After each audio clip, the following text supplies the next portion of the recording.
This is the MLW Radio Network.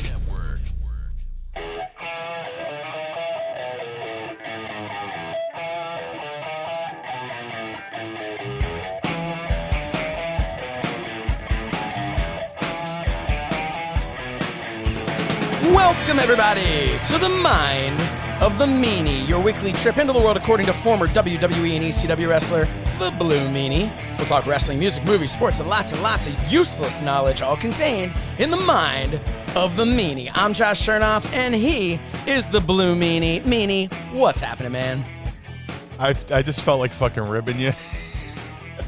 Like you're playing the VWO theme, and I also have it on my Roadcaster, so like halfway I wanted to be like... So I'd freak out that we're having an echo issue like last week? Oh, you son of a gun. Well, thank you for telling me, as opposed to getting my blood pressure any higher than it needs to be. There's good ribs and there's fucking fucked up ribs. Halfway through, I just wanted to fucking, and just watch your head explode like fucking scanners. Oh, last week was quite a shit show. It was a clusterfuck. It's been compared to it was debate-esque, you could say. That's about as far in as we'll go with that. But Greco-Roman clusterfuck. Yes, the Jerry Jarrett profile picture, Greco-Roman, where the one guy has the other guy by the balls. Have you seen that? No. So it's that statue that has been. I don't know the history. Yeah, okay. You know what I'm talking about? And it's just straight up the opening dude for Memphis. Yeah. And the guy's just grabbing the other one just right by his meanies, so to speak. And that's well, then that's two handfuls. Oh my! But I'm just kidding. Are you? So, man, how's your week been? I feel like we've been kind of busy. Busy, yeah. Trying to do so much shit. We're getting like a new bed. Nice. And we're in the process. We've always wanted to move bedrooms. Like our bedroom right now is in the front of the house. Okay.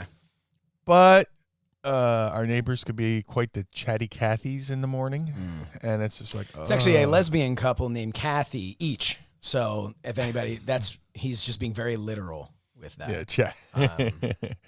So it's like, fuck, we got a back bedroom. We're like, fuck, why don't we just move to the back bedroom, make the front bedroom like a gaming room or something like that. Our old, turn our old bedroom into like a hangout room. Like we got the PlayStation, we got, we could watch movies in there or whatever, put a couch in there or whatever.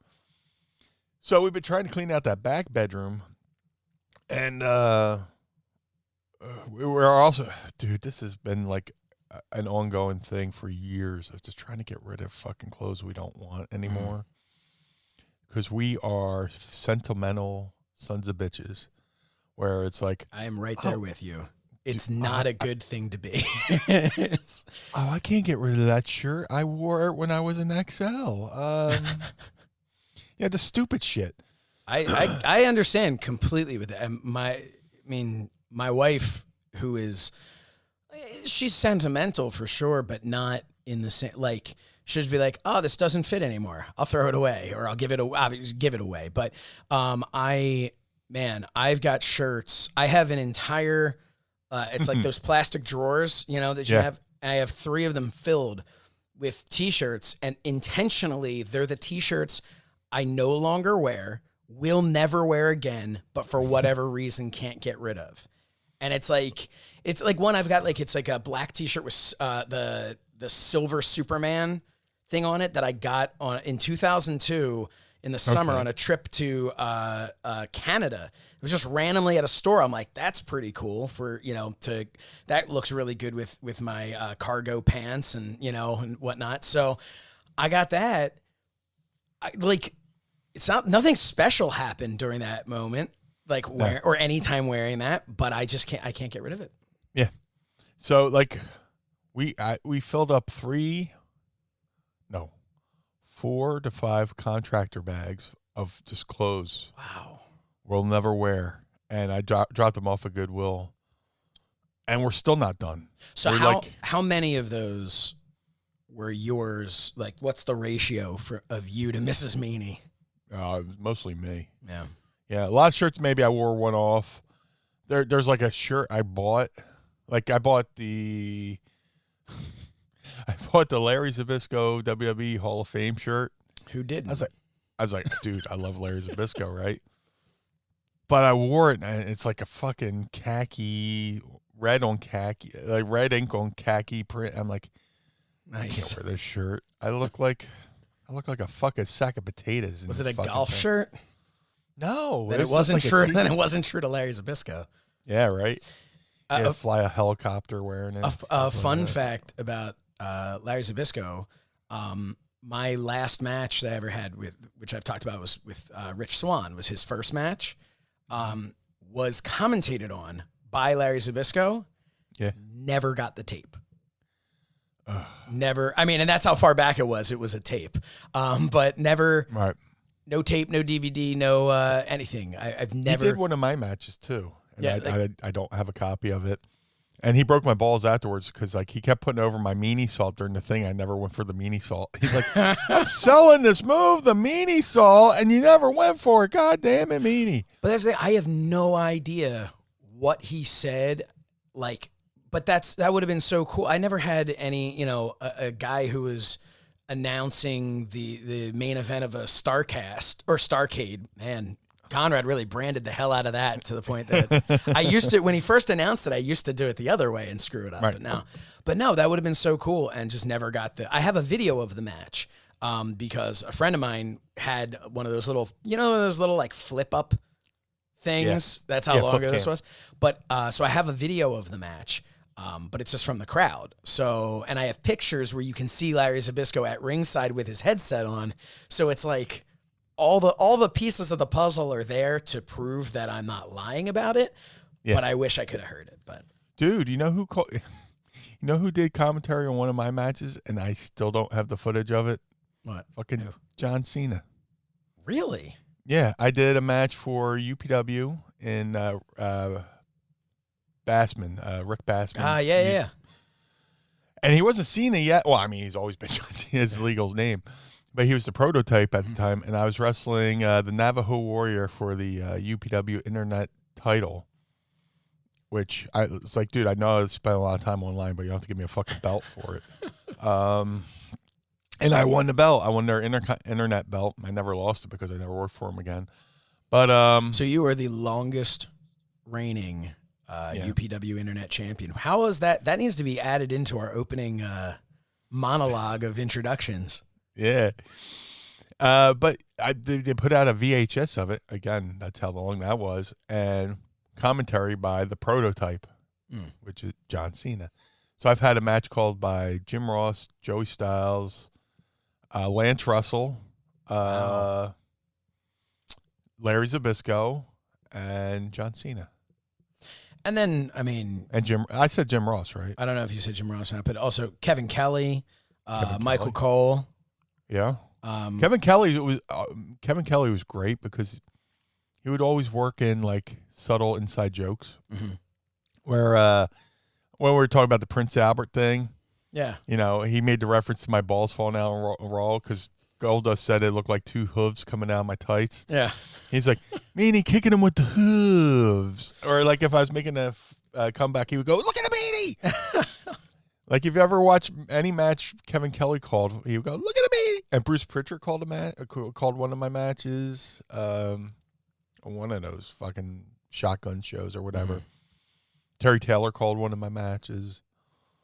Yeah, I've been fortunate enough to have a lot of really good people call my matches. So. Yep. And you've been, this is something when the Fink passed away, we were able to air on the show a little soundbite that you were announced to the ring by Howard Finkel, which is also something that is I think for a lot of people, it depends on when you grew up and whatever. But yeah, Howard Finkel, to be announced to the ring by him is a bucket list moment for sure.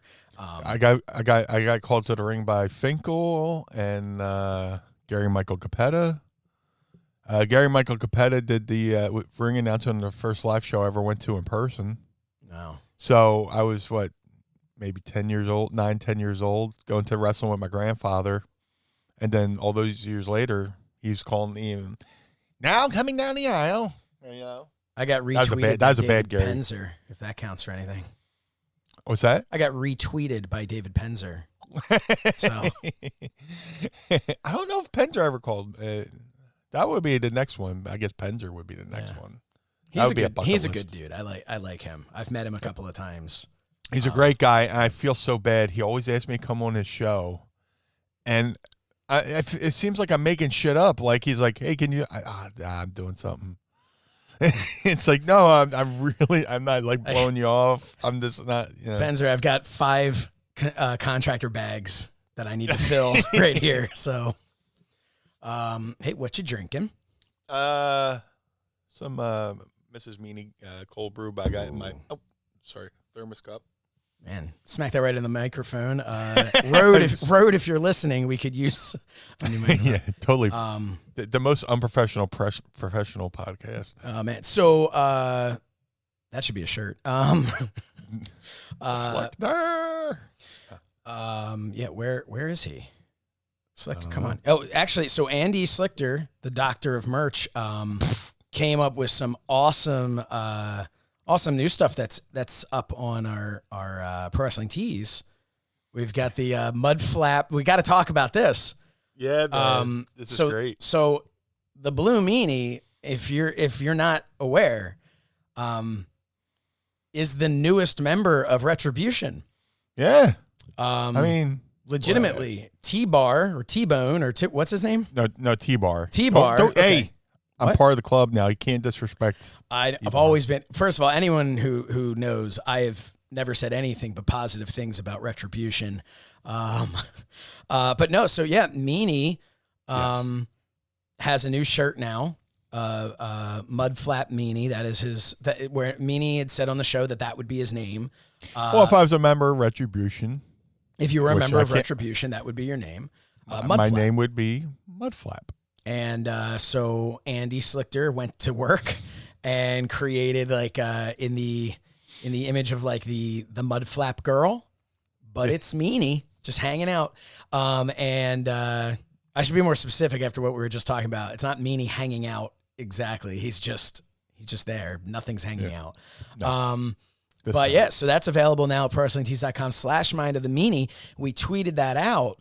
And you got, and then T-Bar tweeted at it, "You're in."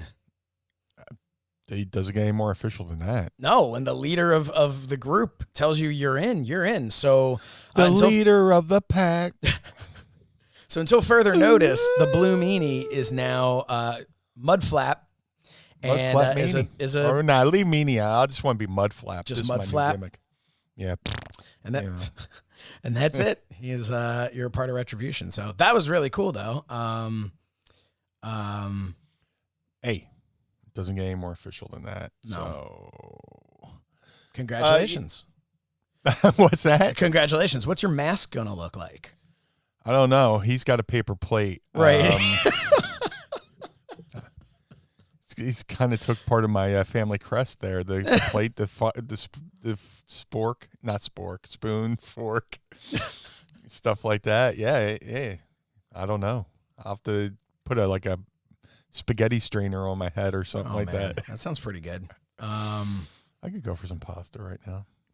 But, dude, I had a whole list of things in my head I was going to say, and then they just fucking disappeared. Yeah.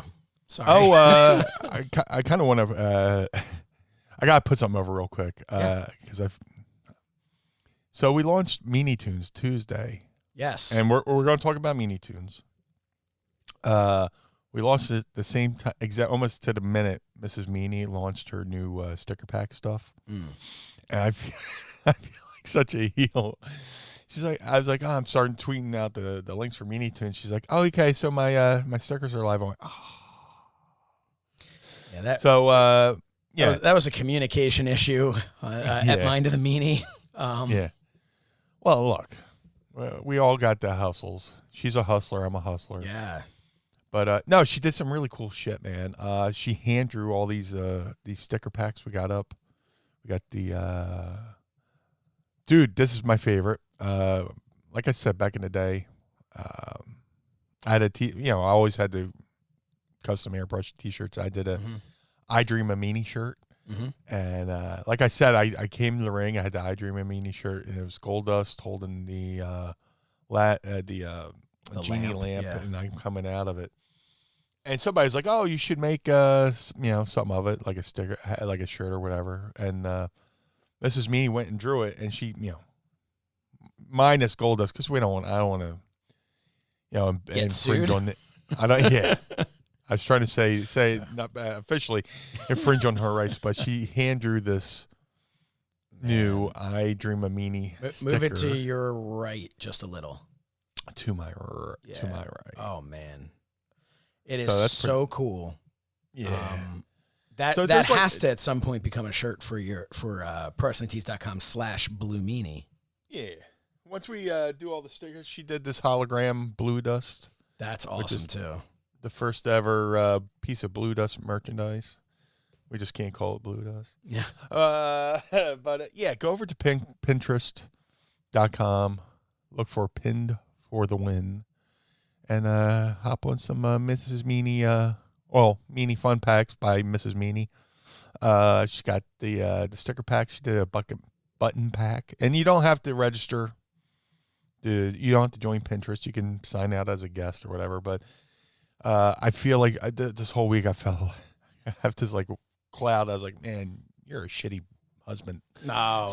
Hey, look, you, in fairness to you didn't actually release either thing.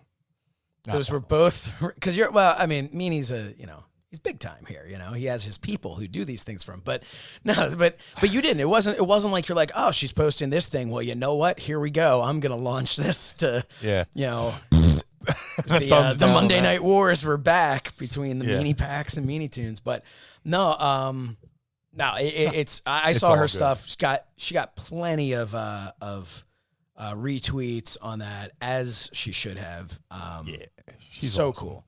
Really cool stuff. So definitely, again, Pinned for the Win over at Pinterest. Check that out, everybody. She hand drew them. She got them printed up. The buttons are amazing too, because she designed those, hand cut them out, hand pressed them. So all the buttons, everything she did, she made. The only thing she didn't really make was we did a sticker for the Blue Meanie tattoo design, which was done by Fredward. The original Fredward. Their original Fredward, which I have a shirt at Pro Wrestling Tees. But I was like, dude, that's an amazing sticker. Because, like, if you go around Philly, there's, like, stickers everywhere of, like, everything and stuff like that. Like Fredward, who does my tattoos. He's got a Fredward sticker. And I see it all around town. It's him, like in it's him, but it's like a Misfits design. Have you put that sticker out anywhere? I'm working on it. Okay, so here's the thing, Pod Squad. That'd be perfect. Get the stickers and just randomly get the sticker, stick it somewhere, take a picture, send it to us. Unfortunately, that does kind of, I guess, catch you in the act. But, or you could just say, "Oh, look what I found out in the wild." Just always write, "Look what I found." That's the thing. Always take a picture of wherever you put it, and always write, "Look what I found." Okay, we will know, but the authorities won't, and that's what. And matters. Hopefully, don't listen to this episode. Yeah, we have a really big local authority following local to every listener. Hey, if we do have any authorities listening, thank you. And authorities, I don't even mean, it doesn't even have to be police officers. I mean, like, authorities, like if you have people who work beneath you, you're an authority to somebody. Are you a teacher? You're the authority. Are you Vince McMahon? Are you? Yeah. Are you part of the, oh God, no, I hope they're not listening. Yeah. Unrelated completely. Can I just tell you, Triple H, Stephanie, Vince McMahon, what amazing people. Yes. Just want to throw that out there. Unrelated to anything, but just to have that soundbite there. They want to ingratiate us into their network of whatever. Yeah, I've always seen myself as one of those, like, I'm putting my foot down. I can't be bought unless you offer me something. In which case, as someone once said, pin me, pay me. Yeah. I'm easily bribable. Yeah. It doesn't even have to be money. Yeah. Just, I mean, a hug. Coffee. Give me a coffee. Yeah. Yeah. Oh, but yeah. What dude, a segment. Yeah. Great segue. Yeah. So I got a DM last night. Yeah. From a well-known wrestler. Yeah. Sliding on into your DMs. Somebody slid on my DMs and said they watched the second episode of Meanie Toons. Yeah. And had the exact same thing happen to them. And Wow. I won't go. I don't want to pass the heat, but yeah, somebody that's awesome who has worked for the company, big name. Wow. Said yeah, the exact same thing happened to him, and we basically compared range of emotions.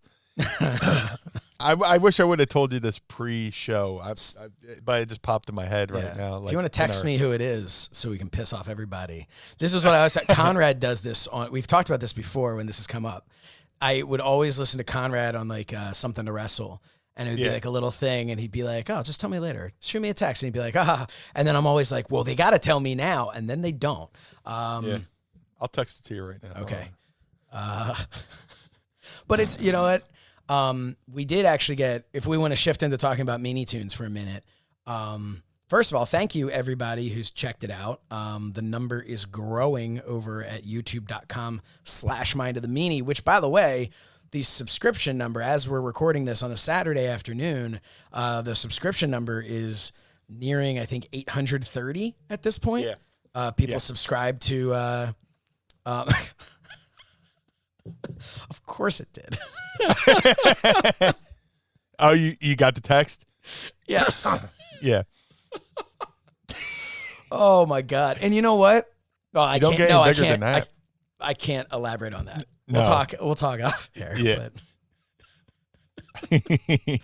Oh man. The exact quote was, "I thought my career was over." Yep. Which, well, that was mine too. I thought I just totally pissed away my career, Oh man. But yeah, just yeah. So a lot of people have seen the new Meanie Toons. So. Yeah. That's awesome. Yeah. So I'm trying to I have so many things I want to say now, and I'm making sure I don't say and you can't. You totally can't say them. No, we can't. But Meanie Toons has been going over really well. Nice retweets by some of the people who made appearances in Meanie Toons, like Mick Foley and Mick retweeted it. Chris Jericho was very kind who still not in it. Jericho has put over both Meanie Toons now and has not been in any of them. So I initially told before our podcast. I told the first class story on Jericho's podcast, Talk is Jericho. And he always popped for when Mick walked in and saw me sitting in first class. He goes, "Oh, Meanie, no, oh, Meanie, oh," like I did the worst thing in the world. And I was like, "Take me with you, Mick, please, tell me what to do." I feel like the courtroom scene in fucking Few Good Men when they read down the verdict, We did nothing wrong. What did we do? Oh man. Yeah,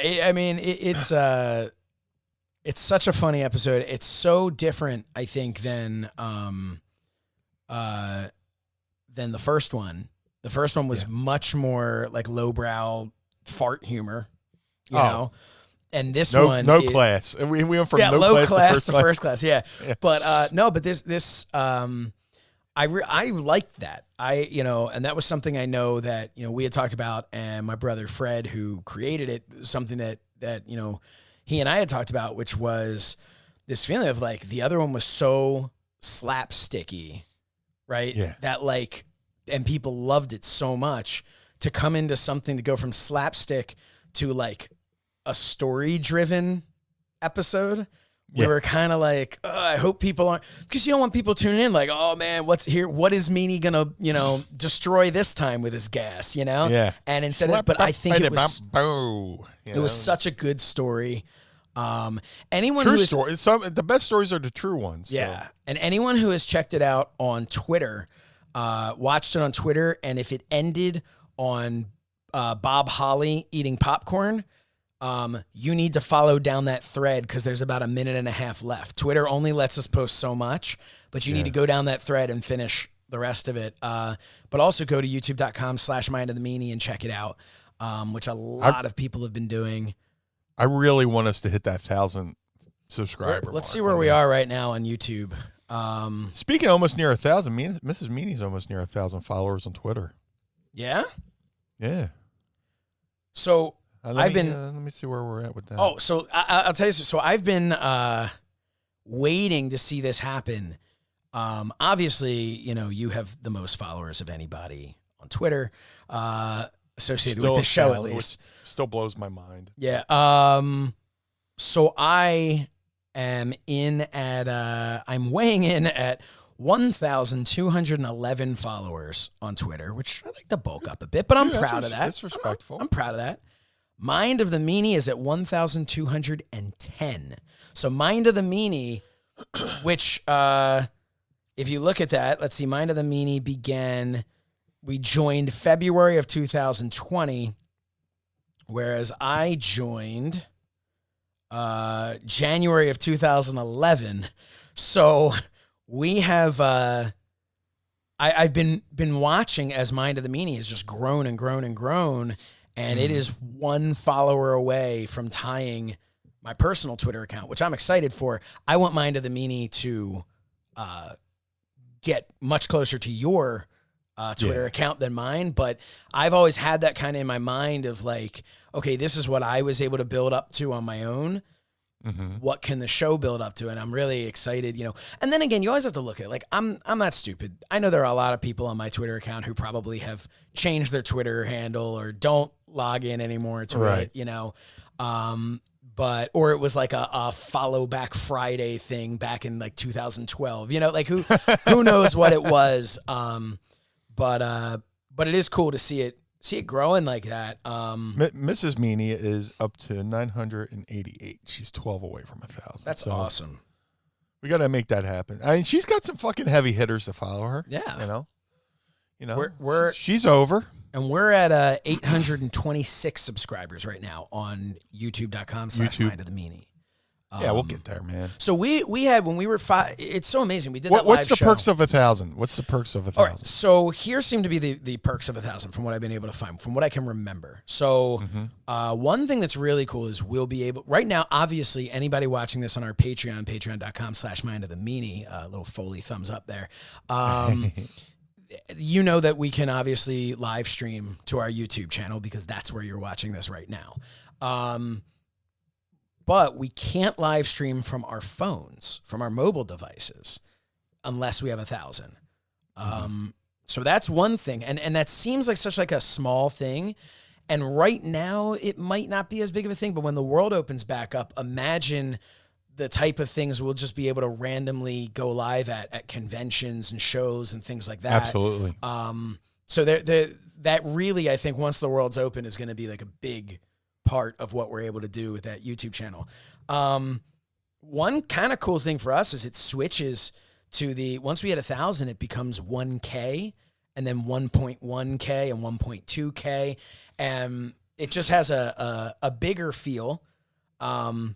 So that's from kind of, inside baseball. From our standpoint of promoting something, you have 1,001 followers or 1,099 followers, and it's going to read the same thing. So it's kind of, it always inches towards assuming there are more people following, which encourages more people to follow. Everybody wants to, go with a winner. So it's that's kind of what happens. And then it's a piece of the puzzle for monetizing our shows, which is a big thing for us, to be able to do that, to be able to monetize the things that we do, like a Meanie Toons or whatever on YouTube.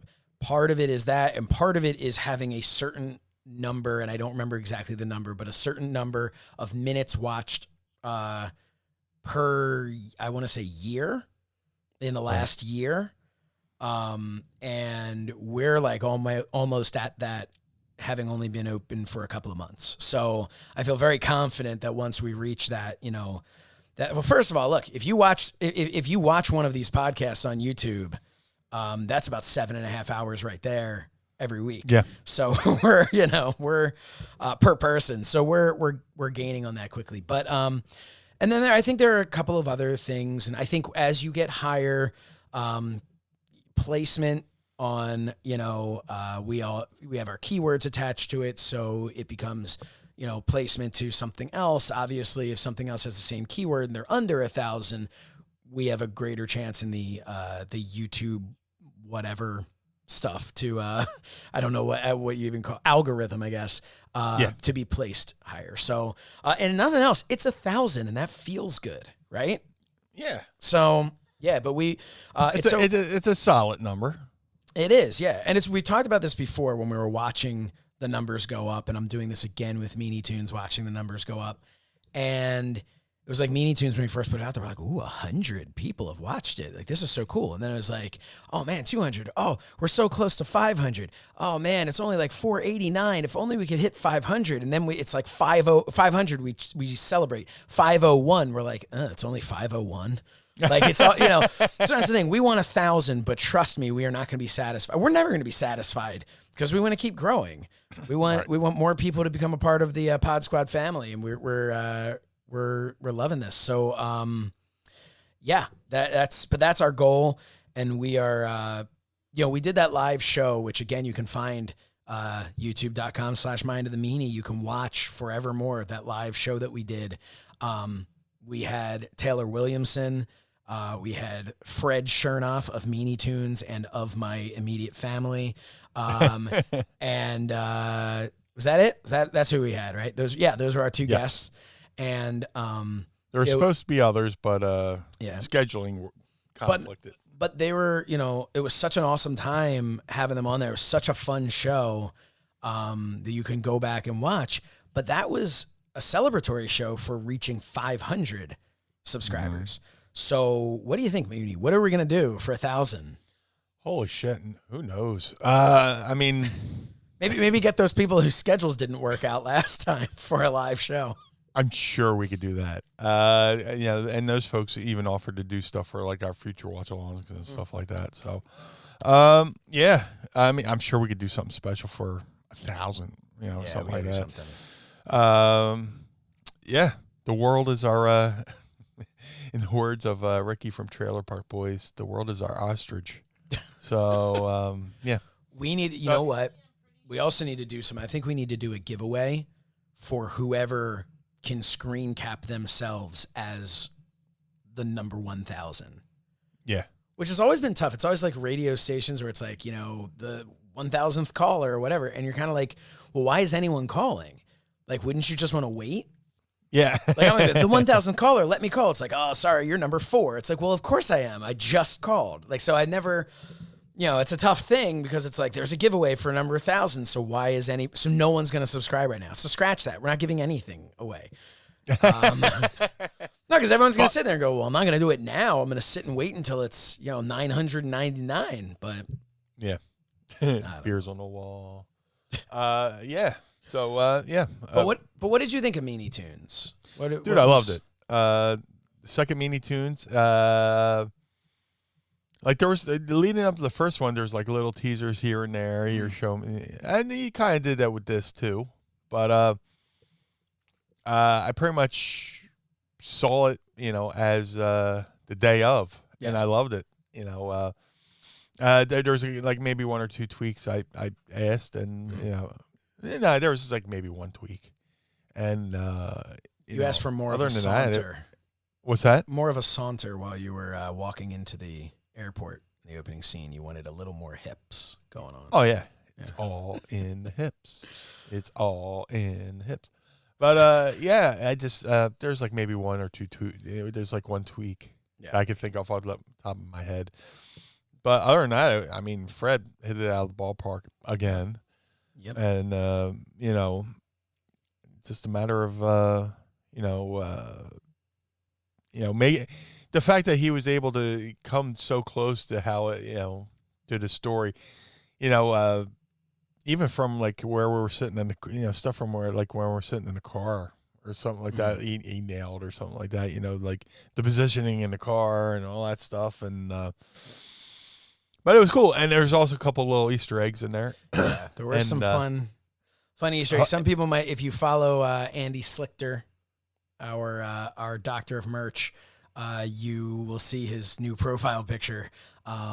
He can be found somewhere in the background, which I thought was just so cool to be able to kind of do, like, because he does so many awesome things, like the shirt I'm wearing right now. Like he's designed so many cool things that was kind of like a nice little thank you we were able to give him to put him in there. But there are other Easter eggs of certain people that maybe we'll talk about sometime on a. Or tweet to us and we'll let you know if you're warm or cold. Yeah, if you can find some Easter eggs, not just people, but it's of little things here and there, little books being read and stuff in a corner somewhere. Like there's all like little fun things that Fred went out of his way to come up with, stuff that was creative to make you watch again even, and it's 3 minutes long or 3.5 minutes long. So go back and watch it. I've watched it a few times.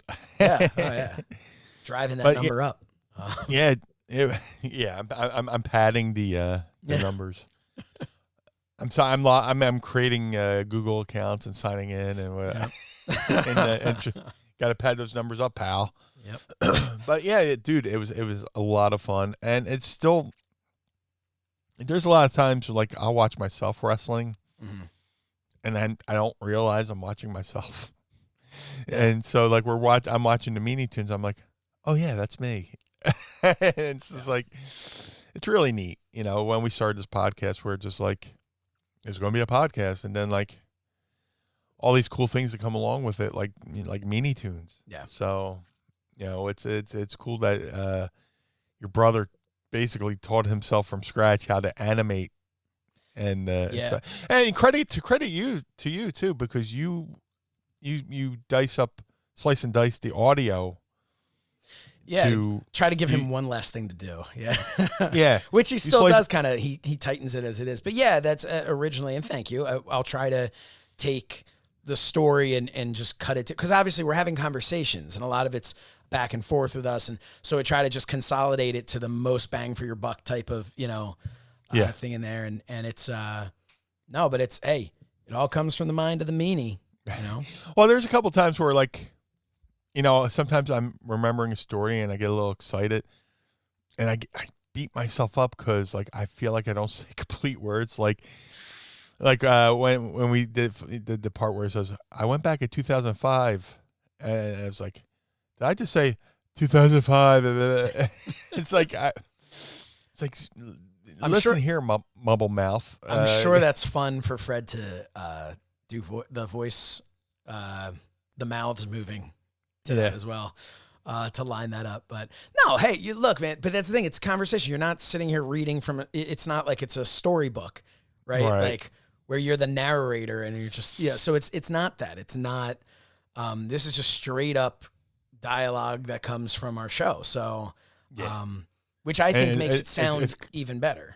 Yeah, it's coming from me as I remember. Yeah. And stuff like and that's kind of what Fred managed to create, and this was really like his vision with it was, there are certain themes throughout it that you'll see in every episode, which is that he sees all of it as it's inside your mind. So for instance, Al Snow can look a certain way, right? Yeah. You can always be wearing your BWO gear walking around. And it's kind of, it's created this like thing of no matter what story it is, and it's, even though that might not be how you actually do see Al when you think about him in your head, but it's the idea that we all kind of visualize somebody from a specific time in our head. So really it just kind of helps us than having to animate, like, oh, here's Al Snow. Okay, now we need a 1994 Al Snow, and now we need a whatever that random character was where he would come to the ring where without a mask and then put a mask on. What did he call? Avatar, as I call him. What? Instead of Avatar. He was Avatar, but always Shinobi? Was that right? No, Shinobi was before that. Shinobi was his character that he would do on his student shows, so he could wrestle as Al Snow on the show. But then, like, if a student needed an opponent, he would put on the Shinobi outfit and wrestle his student and help guide his student through a match. And nobody would know Al Snow was working twice and stuff like that. And he would make his students look great. Hold on. Should I hit the button? You have Hold to. on. Mind of the Meanie, Mrs. Meanie round and Tracy Roots got something to say. Hey, hey, hey. I just wanted to clarify that the world is your ostrich is my quote. It's not from the Trailer Park Boys. Ooh. Thank you. I invented it. Can I tell you, the Blue Meanie steals all of my best material. And that time he just credited it to somebody else. Mine. But Ricky from Trailer Park Boys is like notorious for misquoting things, so I just immediately thought it was from. You steal so much material that you can't keep track who you stole it from. Basically how this works. That's it. Oh man, this is me sporting a new do. Yeah, for tis the season, right? Yeah, well, we're this season is her road to WrestleMania. Her her Halloween Halloween's her WrestleMania. Yeah. So we're in that stretch where she's like full on Halloween mode and stuff like that. So, and she's if you go to her Instagram, vomitus.maximus on Instagram, she's doing different makeup looks. Like she did our buddy Angus Oblongs, which was really cool. She did it on his birthday, which was awesome. And she's got a whole bunch of other stuff she did the other night that I won't spoil that she hasn't posted yet. But go to vomitus.maximus on Instagram, and she'll have a different makeup look. She did some from Rocky Horror and stuff like that. So yeah, definitely go check that out. Yeah, very talented and very cool stuff. Like we were saying earlier, she's very talented. She she did her hair blonde for something she's got coming up. I don't want to spoil it. So check her out there. So speaking of hair, so I don't think I'm going to get a haircut for a while.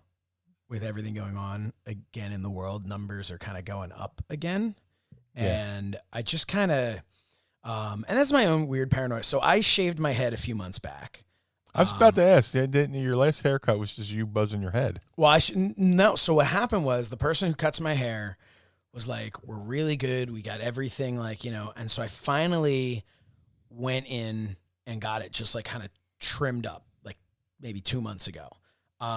Because it was growing back, but the thing is when you shave your head completely and then it starts growing back, there's no style to it. There's no, like your hair's just growing whatever, look, the top doesn't grow quite as quickly as the sides these days, So it's now the sides are starting to kind of fro out while I've got, the top is like working its way. So I was like, you know what? I need to get this like cleaned up a little bit. Something needs to happen. So I went in and I had my mask, and then they like tape the mask to your face so that you can take it off around the ears. Cause obviously they have to trim your hair, and it was super safe. It was really good. And this was like 2 months ago. So obviously it went well, and I didn't get sick or anything. Everything was fine.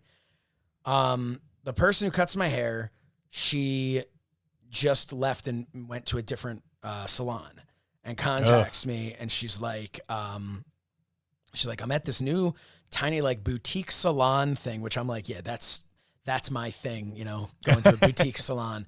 Will you massage my feet and give me a pedicure while we're doing this too? But she's like, do you want to come with me to, I'm not offended if you don't, but I wanted to let you know that I'm moving to this place. It's right down the street, whatever. It's much smaller, whatever. So I said, sure, I'll go with you because I like getting my hair cut by somebody who, it's so, I don't want to. They know you. What's that? Yeah. I don't want to start fresh with somebody else. That sucks. So the only thing is, though, I don't know what this other place is. I don't know. I don't know. I'm a little uncomfortable with it. I still have I have a 3-month-old and the other 2 kids, and I just I don't know. I'm a little, there have been a couple scares from you hear from people. Like we had our contractor, who has a tendency to not be here very much. And it's then his wife wasn't feeling well, and thankfully everything's fine. But because look, we're getting into a season where allergies will kick someone's ass. You'll get a cold, you do whatever. But of course, what's our first thought, right? Mm-hmm. So that was I'm you know what? As we're getting into this season, this flu season, everything, I kind of want to hang back. So there's a chance, unless I completely can't stand it anymore, that my hair is just going to keep growing. And part of that was my good friend Calvin Tan. I should specify one of my best friends, Calvin Tan. Yes. Just got to give him the credit he deserves. But Calvin, that man has been his hair is so damn long at this point because he's just been working from home. It's it's past. He said it got easier once it went past his eyes. When it would hang down in front. Once it got past his eyes, it was no longer poking him in the eyes. He said it got a lot easier. And you're a guy who had really long hair at one point, so. Absolutely. But Calvin doesn't age. He looks exactly like he did when I first met him in middle school. So he looks the same. So back in the 90s, he had the old school, parted in the center, hair coming down, on either side, skater type haircut. So he's kind of starting to just almost like Benjamin Button, just starting to look like the younger version of himself. It's so weird. I have aged. I've aged since we began this podcast today. So, but yeah, so I don't know. There's a possibility I'm just going to let the hair grow. And so as a warning to you, Meanie, if you go what is, and that's why I shaved my head because it was growing long. Get yourself together, Shernoff. Well, that's the I was doing, I did an interview with Christian for my show a couple months back. Mm-hmm. And I'm watching this interview back and I'm just I was so embarrassed. I had my beard. I hadn't trimmed my beard in a while, and it was all bushy and weird, and my hair was crazy. I'm this does not look good. It's Ron Burgundy after he got fired. Exactly. And he's just walking around the streets all disheveled. So just as a heads up, I'm thinking I might not cut my hair for a while. I'm fortunate Mrs. Meanie does my hair. So, or I'd be in the same category, just letting it grow. Last time I grew my hair out long, it was just an accident. It had been so long since I got cut my hair, I could put it back in a ponytail. I was maybe I should just let it grow again. And then this is around the time my action figure was coming out. And I didn't realize it was going to take that fucking long for them to put in an action figure. It was 2 years. And I was fuck. Because I kind of wanted to keep the hair just to, as I was promoting this new action figure, which was going to have the same hairstyle and stuff like that, and eventually that's right. And that's the thing. I'm looking at your action figure because I have it over here in my office. It's it's like a hybrid, and you've talked about that before. It's got modern day Meanie's beard, and old school Meanie ponytail hair. Yeah, yeah. I wish I would have had this beard back then, but who knew? This beard was a happy accident. Anyway, I went from growing just the chin hair, the goat patch, to when I was trying to do that whole smash mouth thing or whatever, and then it just grew out of just not even necessity, just me just trying to figure out how I wanted to look and stuff like that. And this thing's gotten out of control over the years. So, but now with the masks and stuff like that, the masks have totally screwed up my beard game. Oh, man. So trimmed it up. If there's never been a better reason to get rid of this virus, it's so that Meanie's beard can just get back to its normal, beautiful shape. Yeah. Yeah. And so, fuck all that other noise. Just, I want my beard back. It's all about the beard. Yeah. But, like I said, I grew my hair out. Just out of, I was I could put in a ponytail. Let me grow it out. And then we started doing the action figure. I was let me match my action figure. And then eventually I just got tired of it and just chopped it the fuck off. I was oh my God. Because the worst part is like when I grow my hair out like that, and when I was bleaching it and dyeing it, you start brushing your hair, and the stuff's coming out in the brush. And you're like, oh, maybe I should cut it. I don't want to, jinx it. My good hair, and it's just like so. No, because you do have good hair. I'm lucky. Yeah. I'm lucky. My mom had good hair, so I inherit her good hair, and her bad feet. Dude. Oh man. Hey, Yeah. this summer, I summer, gotta take Mind off of my the Meanie sandals are coming out. Ugh. So I take off my shoes and I'm like walking around like Fred Sanford. It's because I'm so flat footed. It's just like it takes me so long to get adjusted and stuff like that. But are you flat? Yeah, I'm man. flat footed too. It's not really, not great. nah, it sucks. Yeah. Like I get people talk about how their feet hurt, and it's like usually the bottom of their feet, the top of my feet hurt, which is weird to me. I don't know. Mine will just throw me off completely. Like I'm sorry. Keep. I want to hear. No, I feel like I was born upside down. Like everything that's like everything that fucking hurts a normal person hurts me in reverse somehow. I don't know. I'm goofy like that. No, I was gonna say, what's the joke? If your feet smell and your nose run, you were born upside down. Wow. Oh.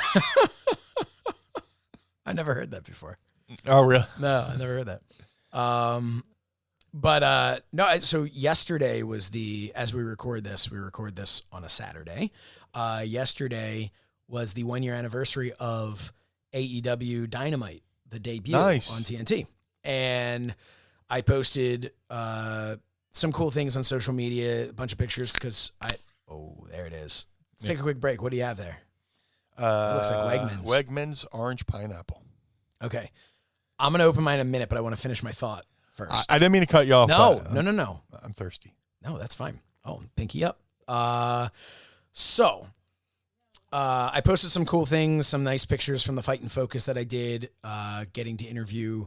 It was I think it was the first time I ever got to interview Dustin Rhodes, and I've been lucky enough to get to interview him so many more times and do some backstage stuff. And but I had all these pictures of people: Justin Roberts, Conrad Thompson, who was there, and they just pulled him in and were like, "We're going to interview you to put over Starcast."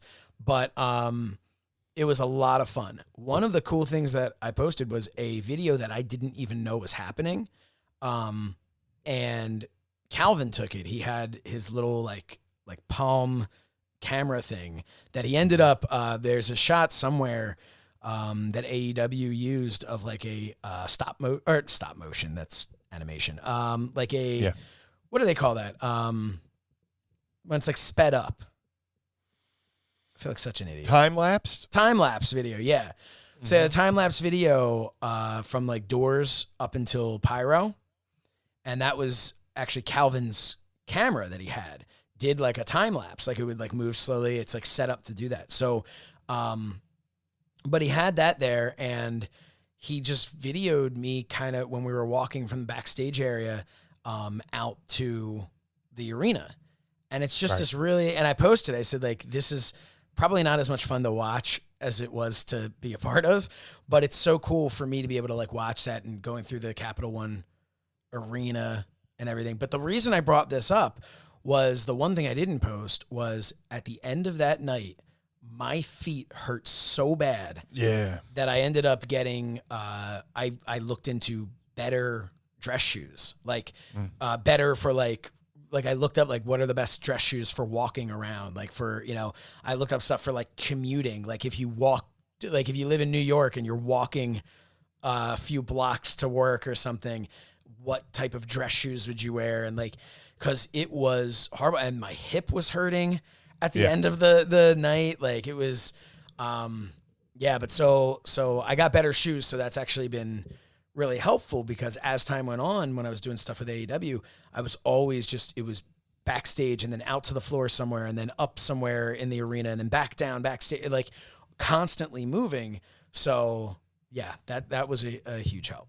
That's the worst, when you're like in a constant state of motion, and then you like stop to take like a little breather. Like you're walking around doing all this stuff, and you stop and maybe take a lunch break, and then you go to stand back up, and it's just like, just fucking, it's the fucking worst. But go ahead. So I'm gonna, I'm going to get my beverage ready. And before I do, we're going to hear a little bit from our sponsors. The best there is, the best there was, the best there ever will be. If you want in on the best wrestling tees in the business, Homage has you covered. All the styling, profiling, limousine riding looks from the rings of yesterday and today in super soft fabric and comfortable fits you can't get enough of. Yeah, that's right, man. I've been a fan of Homage for years. I've been wearing their shirts for years, everything from pro wrestling to pop culture. And dude, I get so many reactions out and about in the wild when I'm wearing my Dusty Rhodes shirt, or I'm wearing I'm a Funker shirt, or my old school ECW shirt. Homage makes shirts that are comfortable and stylish and definitely retro, which is the thing I've loved about them for years. Mind of the Meanie listeners, you can use the coupon code MEANIE for 20% off your first purchase at homage.com. That's HOMAGE.com. Ooh, the homage.com. Freak out! Freak out! Freak out! All right, so I have here that I got from I think Target. You've tried that brand before. Is it, what's that? Is it called? I guess it's AHA. Mhm. Black Cherry Coffee. Nice. So I have no idea what to expect. Hold on. What was that, hon? They might be the one that has the coffee cherry. That's the one he's trying right now. So, sparkling water with caffeine and electrolytes. So, good luck to me. Here we go. Ooh, good sound. Good sound. Let's see.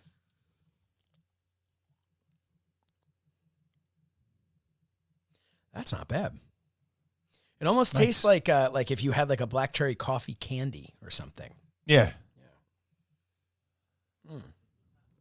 It's half the caffeine of an 8-ounce cup of coffee, which I never have less than like a 12-ounce. So I think I should be fine. Yeah, man. Yeah. So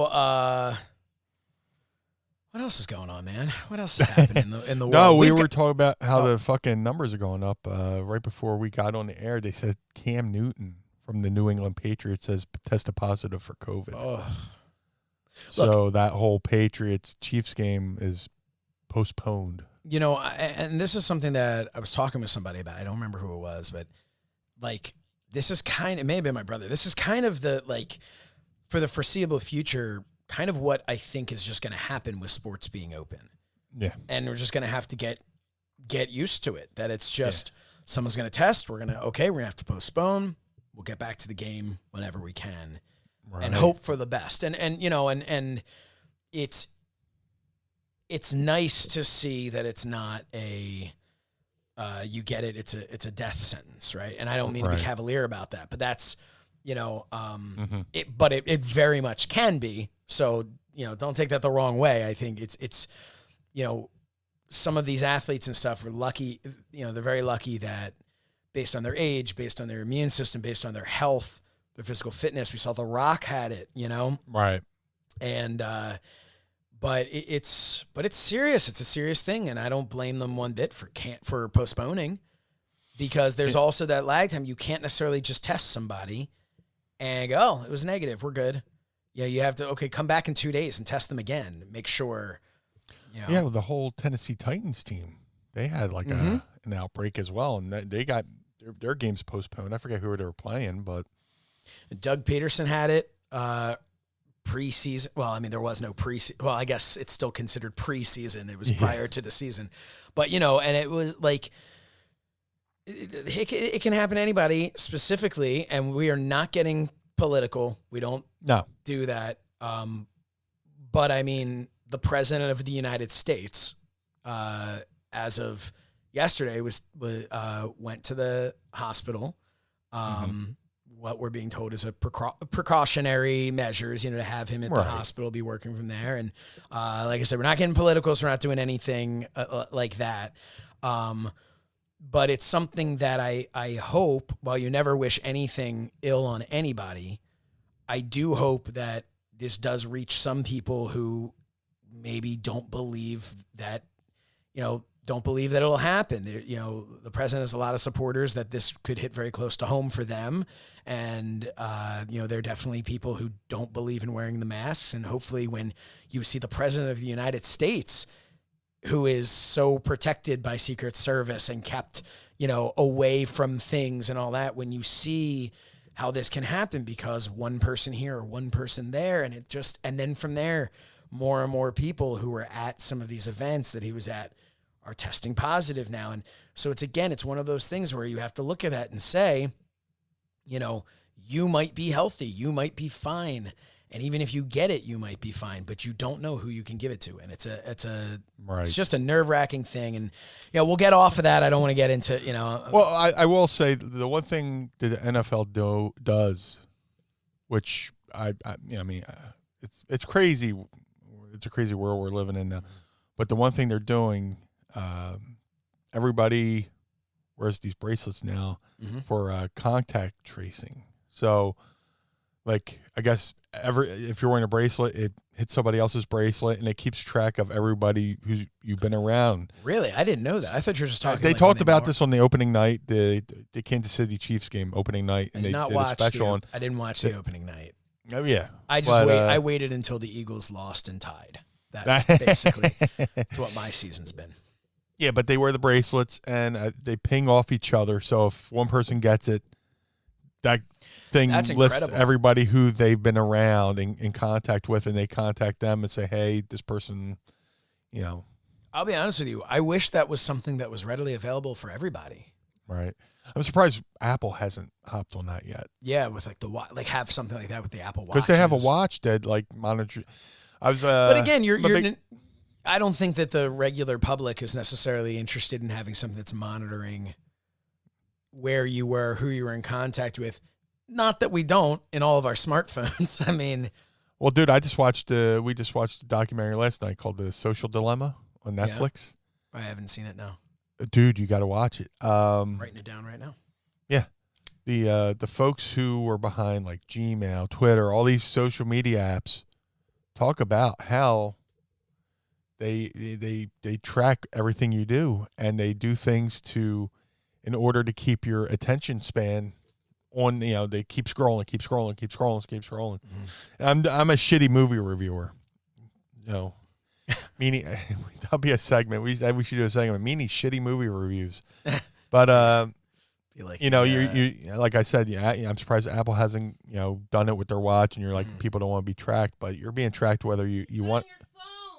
Your phone's tracking you. That was there was one hilarious thing where it was in Palm Beach County. It came out a few months ago of these people coming in arguing the wearing the mask and all that stuff, and and there were some nut jobs talking about how 5G was that was covered in that too. Yeah. So there's all that stuff, but the one person was like, wearing a mask is just, and then she's going on and on about wearing a mask and covering our faces and all that. And then she's going on about how keeping 6 distance apart, that's a military thing. And that's so that we can be scanned when the 5G comes out. And my first thought was, you stare at your phone every single day. You use your face to unlock your phone. They don't need, who is going to insist you wear a mask in order to make it easier to track you? That doesn't make any sense. First, they got your face. Your face is in there. You agreed to it. Like I open my phone with my face. They got me. I do it, but it hurts. But Meanie puts his password in with his nose. You're being tracked no matter what you want to do. But the point I was initially trying to get to, I listen to sports talk radio, and I was listening to Angelo in the morning, and he's got one of those Apple phones.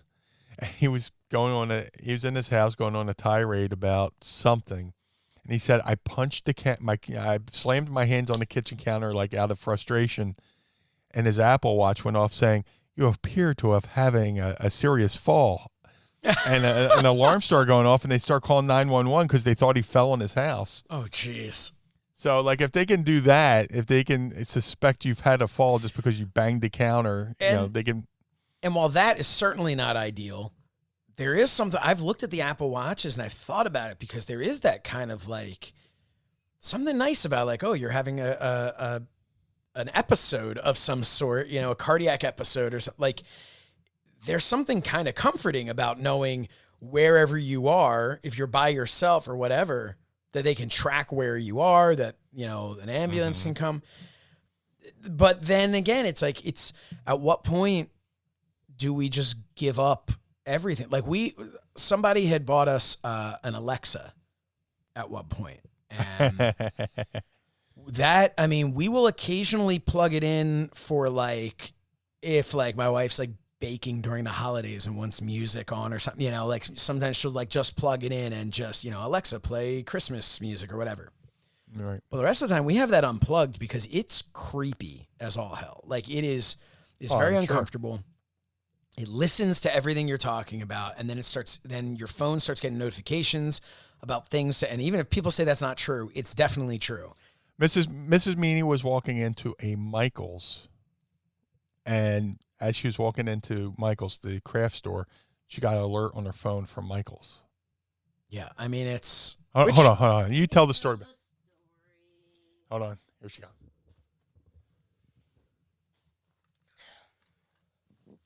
All right. So I downloaded the Michael's app because I was going into Michael's. I don't keep that on my phone. It's clutter. And because I didn't shut off any... Because I always shut off notifications. I shut off this. I shut off that. It could have just been timing.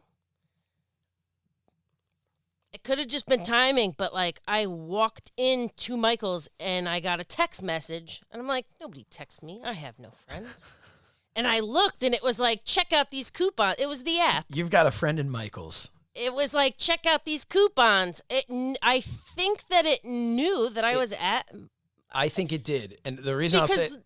So wait. So I always have the location on my phone because of Pokemon. Naturally. But, what's that? Naturally. Yeah, sure. As you do, as adults usually do. Like I've even opened like the Google app. It tells you exactly where you've been because I have Google Maps. Mm-hmm. So like it knows where I've been. It knows how long you've been there. When you Google, I don't know, a store. Like, say you Google Target. It'll say, like, people typically spend 10 minutes here because it's Google. Yeah. It's pinging your phone. It's crazy. And the one of the reasons Target is why I think they knew where you were, because when we do curbside pickup from Target, I'll press a thing that says that I'm on my way. And then once I pull into the parking lot, like not even by the store, like from the street to the parking lot, my phone will switch over and say, you've arrived, pull into one of the pickup spots and all that stuff. Like, yeah, without it's all because of the location on your phone. Exactly. Yeah. Yeah. Which is creepy. It's right. Yep. Right. And the other thing that I always do is if I get a new phone or whatever, I always shut off the ads that turn on your phone and listen to you, because that's a thing.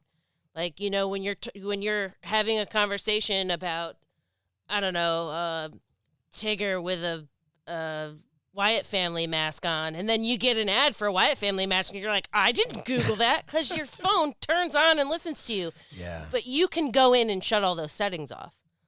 That is an option. People just usually don't know that's a thing, and they're like, oh my gosh, I think your phone is listening to you. Unless you shut all those things off. Have to shut all that off.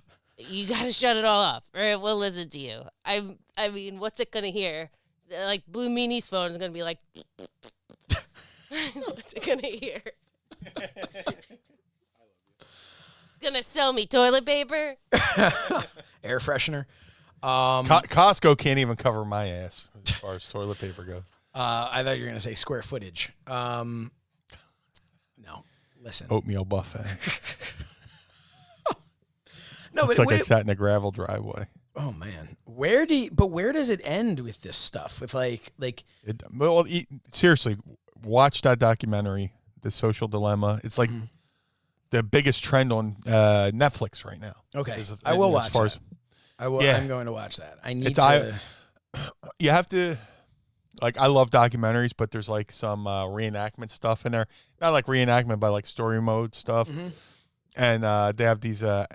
This one actor, he plays 3 different parts, and they're doing a virtual like recreation of like their algorithms and stuff like that, and you know how some things were meant for good, and how some people turn the things that were meant for good and flip them, you know, to the upside world. Yeah, of course. And then With anything. Yeah. Anything that's done for good, you can easily do for evil. I mean, dude, look at your brainchild, Thunderdome. Yeah. You know how quickly. You know, I don't know if you caught this month's So Says Shernoff. You did, I believe. Actually, I think you watched. I seriously, I'm not just blowing smoke. I literally watched because there was a lot of Mind of the big Meanie. pop for the finish on your So Says Shernoff. Oh, thank you. But no, I talked about on the show about how, you know, the WWE universe trolled the Thunderdome. Yeah. You know? And it's like, because it's like technology that people are just going to take advantage of it. You know? And here's the funny thing. I tweeted, you know, the Tony Khan and all them. I wish, you know, somebody would do, you know, a wall of Zoom callers and stuff like that. And one person was like, what if somebody whips out their dick? Which is like, but like people have gone and done way worse things than just, you know, whipping out said body part. Yeah, it's just, you know, and on the show. And I hadn't even thought of that. I thought it would be like, you wouldn't have them on the screen the whole time, but you would have them there for background noise. You could have like a screen off to the side. Like my vision was the screen like above the ring, you know, and then you can have the hard camera side shooting to something else, but you still hear the fans reacting off in this. Honestly, but they got the whole. I'd almost rather them cycle through every week, like just screens of like shots of previous crowds from years past. Like, I'd rather it just be that. And then, you know, like, I don't know. I am not a fan of the Thunderdome. I like it better than the Performance Center. Don't get me wrong, but it's kind of weird. But I gave you credit on the show, and I appreciate that, which is important. And then I plugged some of our merch too. While we're at it, I really am just turning into a Mind of the Meanie shill at this point. You sold out. You sold out. You sold. I used to get that chant when I left DCW for WWE. I'd be at like a concert and some fan would see me and they go, "You sold out. You sold out." I was like, "I'm paying bills. I'm paying bills." Be like, "Yeah, I did. It's called a job." Yeah. You know, wherever you're at your job, if you have an opportunity to go make money at another job, make more money, don't do it. You don't want to be a sellout. You know, no. save that promotion for somebody else. But it's so ridiculous. It's so that it's making me think of like pro wrestling, the way that, you know, and sports teams are very similar too, you know? Yeah. But just like when someone will go to another company and like I talked about this a little bit on So Says Shernoff on Fight TV. But I talked a little. I love Fight TV. What's that? I love Fight TV. I love Fight TV too. And if you're watching this live, if you're a Patreon member, check us. And even if you're not watching this live or listening to this live, it's going to be there on demand. Check out the Cauliflower Alley Club. I didn't even say it right. Cauliflower Alley Club. The Collicast. The what's that? It's the CollyCon. CollyCon, yeah. Check that out. Meanie and I will be on at 8:30 Eastern tonight. And yeah, it'll be there forever. So it's not like you're missing something. Now we're not plugging something you're going to miss. Yeah, it's going to be up there. It happens to be happening tonight, Saturday night, as we're recording it. But it's not a timely thing. It's a it's Q&A. So it's going to be awesome. I know our opening acts are DDP and Eric Bischoff and the Bushwhackers, I believe. Yeah. But no, it's going to be awesome. So definitely check that out at fight.tv. After DDP segment, hopefully we're on after him directly. I'll start opening up by eating a slice of pizza or something like that. We are actually, the schedule that I saw, was DDP, Eric Bischoff, Bushwhackers, and us. And most recently added was Mark Henry, who's replacing Big Show. Big Show had there was a scheduling conflict, and I kind of helped them get in touch with Mark Henry. So Nice. Mark Henry, who's a big proponent of, he's done great stuff for the Cauliflower Alley. He was a recipient, I won't believe, either last year or the year before that. He got an award, but he's always been out there fighting the cause like me and you have for the Cauliflower Alley, which you could go to caulifloweralleyclub.org and join one of wrestling's only legit charities. So. And you can check this out. It's just $9 or $9.99 maybe to watch this and have it forever on Fight TV. You buy it, you got it forever. And that money is going to the CAC. Yeah. It's going to help wrestlers in need. And that is an unfortunate segue that I definitely wanted to talk about Tracy Smothers. Yeah, oh my God. Just to send any and all best wishes that we possibly can to Tracy Smothers. But I'll let you, I unfortunately have never met him. But Meanie, obviously you have a long-time relationship with him. So if you can just kind of fill everybody in a little bit on how we need to be sending some good vibes his way for sure. Yeah, man. Tracy Smothers is one of the people. He's probably, I train with Al, but you never stop learning in this business. And I have learned so much from Tracy Smothers in this business. For the in the ring stuff and out of the ring stuff. Tracy's in a bad way right now. He's battling cancer, and there's complications that go with that, and he's in the hospital. I sent my well wishes out on social media last night, Twitter, Instagram, Facebook. I tagged Tracy on Facebook, and he replied with a thank you. So if you follow me on Facebook, you can send him your well wishes too. But yeah, Tracy's been this ultimate journeyman wrestler. He started off wrestling. He's wrestled everywhere. He's wrestled for Bill Watts. He wrestled in Florida. He wrestled for he wrestled a bear, as Mrs. Meanie kindly reminded me. You don't get much tougher than that. No, and he's got, there's video of it on YouTube. Tracy Smothers versus the bear, and he runs fucking high spots with it. He does a fucking leapfrog and all this shit. He said he wrestled the bear, and the bear ripped his pants off, and he powdered out of the ring, and because he was fighting for his. Man, I was fighting for my life. And he's like, Bill Watts fined him for ending the match early. He's like, he was going to kill me, because Bill Watts is big on finding the wrestlers for different things. But, the first time I ever met Tracy Smothers was I was training with Al, and they were doing a show in Kentucky. He was on that. I wasn't on the show, but I went along for the ride. Hello, how you doing? Then we then me and Al did the NWA convention in New Jersey, which Tracy was on, but the night before there was a show in Pleasantville, New Jersey. They were had a couple shots that weekend. I met Tracy there too. But then it wasn't until I got to every Thursday night I would drive from Lima to Indianapolis, Indiana for Mike Sample's Circle City Wrestling. I really got to know Tracy, more than a handshake and a hello. We shared a locker room, and those shows were fun. It was in like a mini. You've been to a car shop, like a car garage, where you go to get repairs, right? Sure. It's just like one long hallway of a building with a couple lifts and stuff like that. This building used to be that, but what Mike Samples did was he put in like two sections of bleachers, a couple rows of seats, and he put up like a drywall, decorated it. There was one main entrance. There's a babyface heel walkway back to the locker room.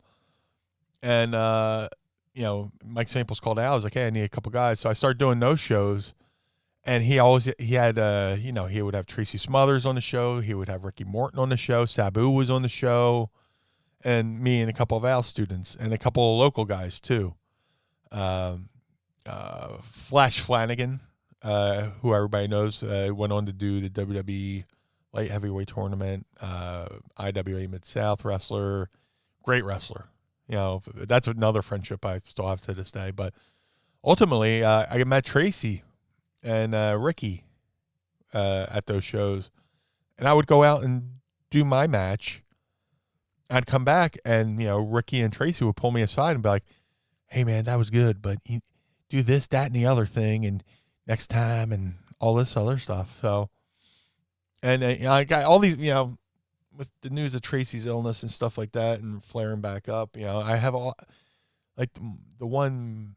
Like there's you see something and it's like a vision that just burns in your mind, like it plays in you and like a loop over and over again, like a recording. I did those shows for Mike, and then I moved back home to Jersey. I joined ECW, and like one night before one random ECW show, there's like a area where you could peek out and look at through the crowd, like. So a couple of wrestlers punched holes in the drywall, and you can just poke your head out, watch the crowd, see how the crowd's filling in, or you go just watch the show. But one night, ECW Arena, I'm poking out. I'm looking at the crowd, and then my eye wanders to the left, and walking in the building is Tracy Smothers with his Pullman bag and his Ribera jacket and his Zuba pants. Like, holy shit, Tracy Smothers is here. And who knew that, Tracy, who I, became acquaintances with in Indiana for Mike Samples. We were sharing our locker room again in ECW. Yeah. And little did I know that eventually he would go on to become one of my most noteworthy opponents. Me and Nova battled the BWO battled the FBI for months. Yeah. And every match with Tracy Smothers was, a lesson.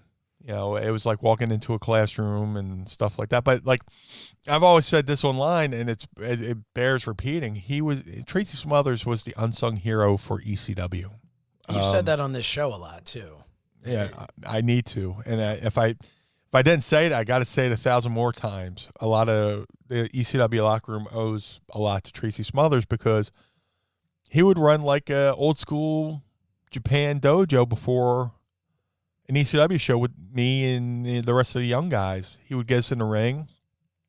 He'd have us warm up, do calisthenics, and then do bump drills. And then he would just like have us run spots, and he would just talk to us about psychology and stuff like that. And there was a period in ECW where I was like, trying to lose some weight and stuff like that. And I started going to the gym with John Cronus, during the week. I lost about a good 60 pounds. And every time I came back, there'd be a week, we do shows. I work out with Cronus during the week. And then I go back to these. He's like, Meanie, you look good, man. You're getting big like Terry. And like Tracy Smothers loved Terry Gordy. So if you're a big boy, he was like, man, I love that guy. He reminds me of Terry Gordy. I forget, there was one of the Tough Enough kids, Matt. I can't think of his name. And he loved it. Matt Morgan. Oh, Matt Morgan. I was going to say Matt Tracy Smothers loved Matt Morgan, like on Tough Enough. He's like, big boy, look like Terry Gordy. So if you were a big boy, look like Terry Gordy, Tracy Smothers loved you. So like I was, and like when I started losing the weight in ECW, he was like, reminds me of when I saw you from Mike Samples, man. You had, because I was at Al's, I got in decent shape and stuff like that. But when you go back home and you got home cooking, Oh, yeah. Yeah, grandma and ma's cooking, you can fall off easy. But, I started losing weight in ECW. He's like, man, you're getting back to that Al Snow's days and stuff like that. And he was always encouraging. You know, he would help you fix the thing you did wrong, but he would never beat you up about it. And he always had like a good word, like, "That's right, man. You got it going. You got it going, man. What's your deal?" And Tracy, that was his deal. I was like, "Hey, Tracy, how you doing? Hey, Meanie, what's up, man? Why do I hate you? Why can't we get along?" You know. Yeah, I remember one time me and Al Snow were driving down the road, and Tracy Smothers is in his car, and he pulls up next to us. We look over, there's Tracy, and he starts doing his like little Tracy dances and stuff like that, you know, and with the FBI dance, he would do the thing with his hand, and he's like, "I got my mind on my money and my money on my." He would just start singing like random rap songs, and it's like something you would totally not expect from Tracy Smothers, but it was awesome. And or you'd be riding with him, and like we'd be riding down the road, and Tracy be talking, and out of nowhere you just point off to the right, there'd be like a field of cows that goes, "Hey man, there's your family. Why do I hate you, man? What's the deal? Why can't we get along?" And he would just fucking laugh. He would just fucking give you a little pepper, and But yeah, man, Tracy's. The last time I was physically with Tracy was at the last WrestleCade, and that it became apparent like how bad the disease was. Cancer was hurting him and stuff like that, and that weekend, I personally just on the ride home, because we drive down the WrestleCade, to and fro, and just because we love to drive, but on the way back, it really fucking got me. And I just reached out to, the whole East Side locker room. "Hey, man, get in touch with, if you get a moment, reach out to Tracy. He could use some familiar voices, to talk to him and stuff like that." So, and definitely if you're just, if you're like me and you never actually got to meet him in person, but you're a fan of his, send him some well wishes. I'm sure that everything, whether it's whatever form of social media, I'm sure he's seeing it. Even if he's not getting a chance to check him out individually and get back to you, I'm sure that he's seeing it and it's being reported to him. And then there's also something to be said for just putting some good vibes out in the universe for him. It's a guy who always entertained me. I was always a fan of his work, and I've loved the stories that you've shared about him on the show. But yeah, man, just pulling for him, and hopefully he'll kick out at 2, as they say, and I'm sure the bills are racking up. So if you could go over to prowrestlingtees.com/Tracy Smothers, I got the there's Tracy Smothers T-shirt where he's fighting a bear. And it comes in black and white, and it's a color version. So, and Tracy's got a awesome, my Tracy Root, Mrs. Meanie, went and got an awesome Tracy Smothers shirt, which is a recreation of Metallica's Kill 'Em All album cover. Because Tracy Smothers was known for saying, "Everybody dies." Yes. As one of his rants and stuff like that, is Tracy Smothers, "Everybody dies." And it recreates the Metallica Kill 'Em All album cover, and the shirt was specifically done for CM Punk, because CM Punk's a huge Tracy Smothers fan. Yeah, and he wanted the shirt for himself. He's like, awesome. "Make the shirt for me, but give the artwork to Tracy." And so that's awesome. Go over to Tracy Smothers Pro Wrestling Tees, support him. I'm sure those bills are adding up. And that's that brings us back to the Cauliflower Alley Club. That's what they do. That's really what they do is they, if there's a wrestler in need, they attempt to help financially in any way they can from the contributions that are given. And those contributions, again, tonight, and whenever you're listening to this, it's available. It's only $10 on Fight TV. I'm sure it's going to be a lot of fun. I'm really excited for it. I'm going to be wearing either my Mind of the Meanie or my Meanie Toons tie. That's how pumped I am. But I'll actually get dressed for the occasion. From the waist up, at least. Yeah, from the waist up. But it's a great cause. But in general, we send our best wishes for a speedy recovery. Hey, miracles can happen, right? I love it, Tracy Smothers. Ladies and gentlemen, welcome to Retromania Wrestling. Hey, Meanie, do you remember playing some old school wrestling arcade games? Oh, absolutely, man. I spent many hours in the old arcade as a kid, spending endless quarters for endless hours. Well, now, guess what? They're back. The old school style wrestling game is back with Retromania Wrestling. Retromania comes to you from Retrosoft Studios, which is a video game development company creating modern games with a retro feel. Retromania Wrestling is the official sequel to the 1991 arcade hit WrestleFest, and it's set to be released for the PC, Nintendo Switch, PlayStation 4, and Xbox One. Dude, I've spent so many hours playing the original WrestleFest in the arcade. Now I get to be a part of the official sequel, and that is amazing. The roster is stacked. From Hawk and Animal, the Road Warriors, to Tommy Dreamer, Nick Aldis, Colt Cabana, Johnny Retro, Matt Cardona, Brian Myers, and so many more. And as you mentioned, the BWO. That's right, all three of you for the first time ever in the same game, the Blue Meanie, Big Stevie Cool, and Hollywood Nova. But there's more. The man announcing all of you to the ring, well, it's this voice you're hearing right now. That's right, Josh Shernoff, me. I will be the official ring announcer of Retromania Wrestling. So go to retromaniawrestling.com now and pre-order this game. All right, Meanie, we're back. Yes, sir. I feel like it might be time, if you're up for it, Uh-oh. to ask Meanie anything.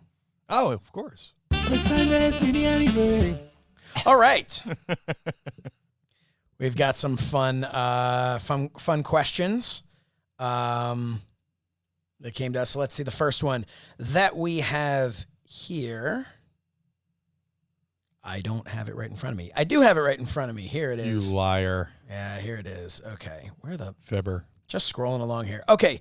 Vanessa Bello. Hey, Vanessa. If I may, I have a question for the podcast. Out of all the promotions Meanie has worked for, was there one ring in particular that was more stiff than others? Oh my God, yes. I'll right off the top of my head. When I worked for Norm Connors, Steel City Wrestling in Pittsburgh. The ring, I don't even know. I love Norm, but that ring was the fucking shits. Dude, it was like bumping on the floor. It's like I might as well have been wrestling in my living room. And the cool thing about like any ring, you take a bump and there's that little boom, boom, where you bump up a little bit. Or if you slam somebody and you go to your knees as you're slamming them, you bounce right back up to your feet. And it's like, whoa, that's magic. Yeah. This ring had none of that. It was like a fucking being in the, it was like we were wrestling on somebody's deck. Like their porch or something like that. Man. Yeah, and I was doing the well, it wasn't the meaniesault then, but the moonsault then. And then a lot of times I would miss. And oh my God. Blow out your That knees. ring, the ring took months off my life. Just, yeah. What about... And then if I flash forward real quick, a couple summers ago, I wrestled for my buddy Julian. For Julian and Riley, they had Freedom Pro Wrestling up in Wisconsin, and they purchased, according to them, the WrestleMania 3 ring from one of the Wild Samoans. I guess Samoans have like everything WWE. And I got to be in that ring, and that you always heard legendary stories about how stiff WWE rings were. Yeah. That ring was rough. Like I said, Stevie was wrestling Kevin Nash. We're doing BWO versus NWO. And right before the match, Kevin Nash gets to the mic and goes, I'd like to thank whoever poured the concrete that's in this ring right now. And the whole crowd popped. So it's funny you talk about the Samoans. I originally trained at the Wild Samoan Training Center in Allentown. Yeah. And they had 2 rings there, and then they had 1 ring up in Hazleton.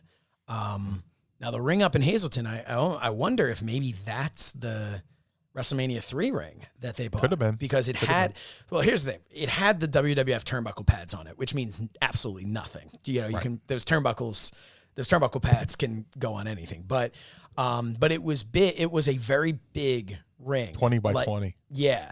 They had I almost want to say maybe like a 16 by 16 training ring in Allentown, which also had WWF turnbuckle pads on it. So that kind of, gives you an idea. That definitely was not a WWF ring. But that training ring was okay. That was pretty good.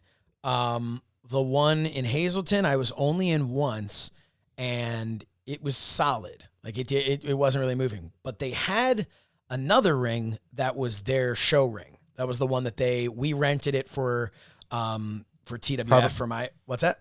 Probably from the Mess Brothers, right? Well, no. That wasn't from the Mess Brothers. No, the Mess Brothers are a different ring. Their rings are fantastic. I was going to say, I'll get to that in a second. So we rented, back in 99, we rented this show ring from AFA. And it was solid. And it was, I can tell you, I took a power bomb on it. It sucked. It was really bad. Yeah. Years later, in 2002, we rented the ring from them again.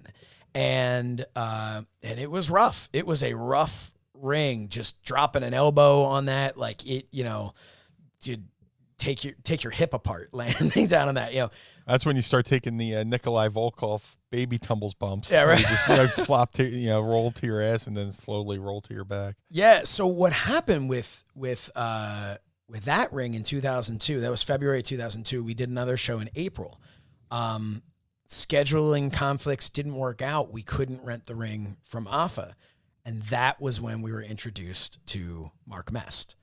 And we went up and we worked we like messed around a little bit up in the dungeon, which was the Mest Brothers, their storage facility.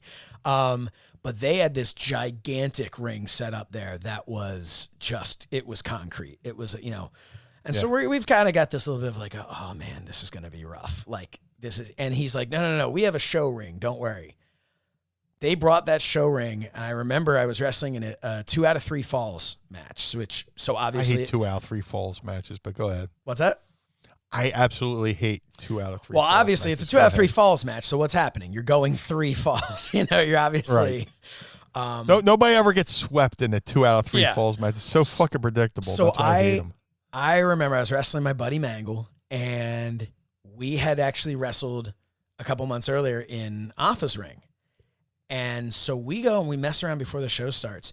And if you ever see a video of this match of me and Mangle, I am taking choke slams practically on the back of my neck because I was bumping like Canyon. Like it was because it felt, it was like a dream. It was amazing. Yeah. And we could not believe when we got in that ring, we're bumping in this and we're just like all of us are lighting up. Like, this is the greatest ring we have ever bumped in. And it really, their rings were incredible. But with AFA, so I always remembered like AFA's ring, like his show ring was, and there's always like the rumor, like they talk about in training that it was it was like a converted boxing ring or like what, I don't know if any of that was true or not. It was just solid.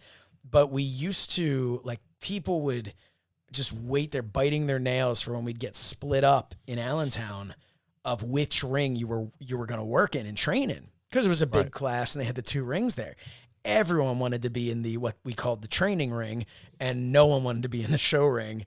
But it was, oh my God, it was brutal. And if I can tell a quick story that you might appreciate, have you ever met Gene Snitsky? Absolutely. Okay.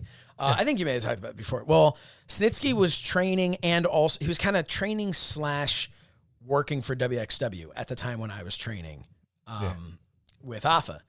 And I love Snitsky. He had nipple rings. And I will never forget this. We were running a couple drills, couple spots here and there, little thing. And I don't even remember what the full spot was, but I remember what was supposed to happen was I was supposed to run clothesline him, and just bounce right off of him. So that was kind of the drill. Like, this is getting you, a small guy like me working with this giant, right? So I'm supposed to run in, boom, clothesline, and I, as quick as I can, I attack the mat afterwards. And we're going, people are doing it. It comes to my turn. I have an elbow pad on. I go, and I clothesline him, and all I know is I clothesline, I go back, and thank God I was as small as I was, and he was as strong as he was, because he basically bear hugged me as I was bumping and just caught me and yanked me into him because my elbow pad caught onto his nipple ring. No. And I can't say for sure, but I'm pretty sure he never wore a nipple ring in the ring again. I knew, as soon as you said that, I knew exactly where that was going. Yeah, and he was so cool about it too. He's like, whoa, whoa, whoa, whoa. He's like, you got my ring, man. You got my ring. And I'm sitting there like, now I'm just like, I mean, am I going to die now? Is that what's about to happen? Is he going to kill me? But he was very cool about it. And yeah, and I hung from him like a wind chime. Oh my God. I ran into him at the Rock Bar on 4th Street in Kentucky when we all went out. WWE was in town and we all went out from OVW. And it was the first time I had seen him since that day. And I went when he was wrestling with WWE, and I was talking to him, and I'm like, I don't know if you remember, and he didn't remember me, but he sure as hell remembered that moment. And he's like, oh my God, that was you. And so we had a good laugh that probably would not have had as good of a laugh had he not caught me. But yeah. So anyway, that just popped in my head as a fun Snitsky story. You should have just said, it's not my fault. Yeah. Right. But yeah, man, that was a good time. But no, those rings, man, you catch. Dude, I went over to Europe for WWE after WrestleMania 15, and the main WWE America had the new rings. I think somebody, begged them, get new rings. I think the story is that it was after Hell in a Cell in Foley when he went through the. Yeah, somebody campaigned, hey, let's get these new rings. But over in England and Germany, they still had those rings. And I did a tag match, and somebody suplex. I think it was, somebody held up. I think Bob Holly held up Edge for like one of those standing suplexes, and they both took a bump.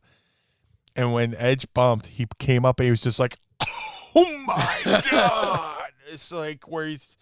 Just shakes your spine. It's like, oh my God, it's so bad. Yeah, take that out of your repertoire for the rest of the tour.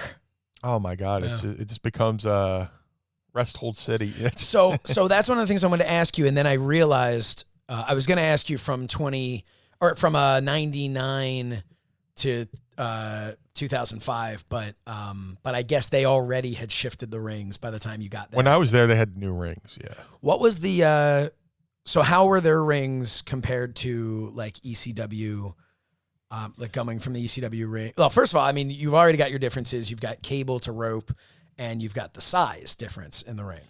Yeah, what was that like for you transitioning? You go from 18 foot to 18 by 18 to 20 by 20 is a world of difference. Mm-hmm. I always tell this people when I train folks or tell younger guys, I was like, an 18-foot ring, rope to rope, it should take you about 4 steps, with a good stride. WWE rings, you're like, you hit that 4th step, you're like, how am I not there yet? Yeah. Physically, you're prepared to, reach for the rope and, grab the rope and, pivot. Yeah.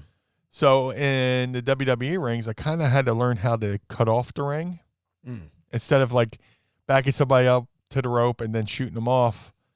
I start learning to shoot somebody from the center of the ring to the rope and start doing spots from the center of the ring.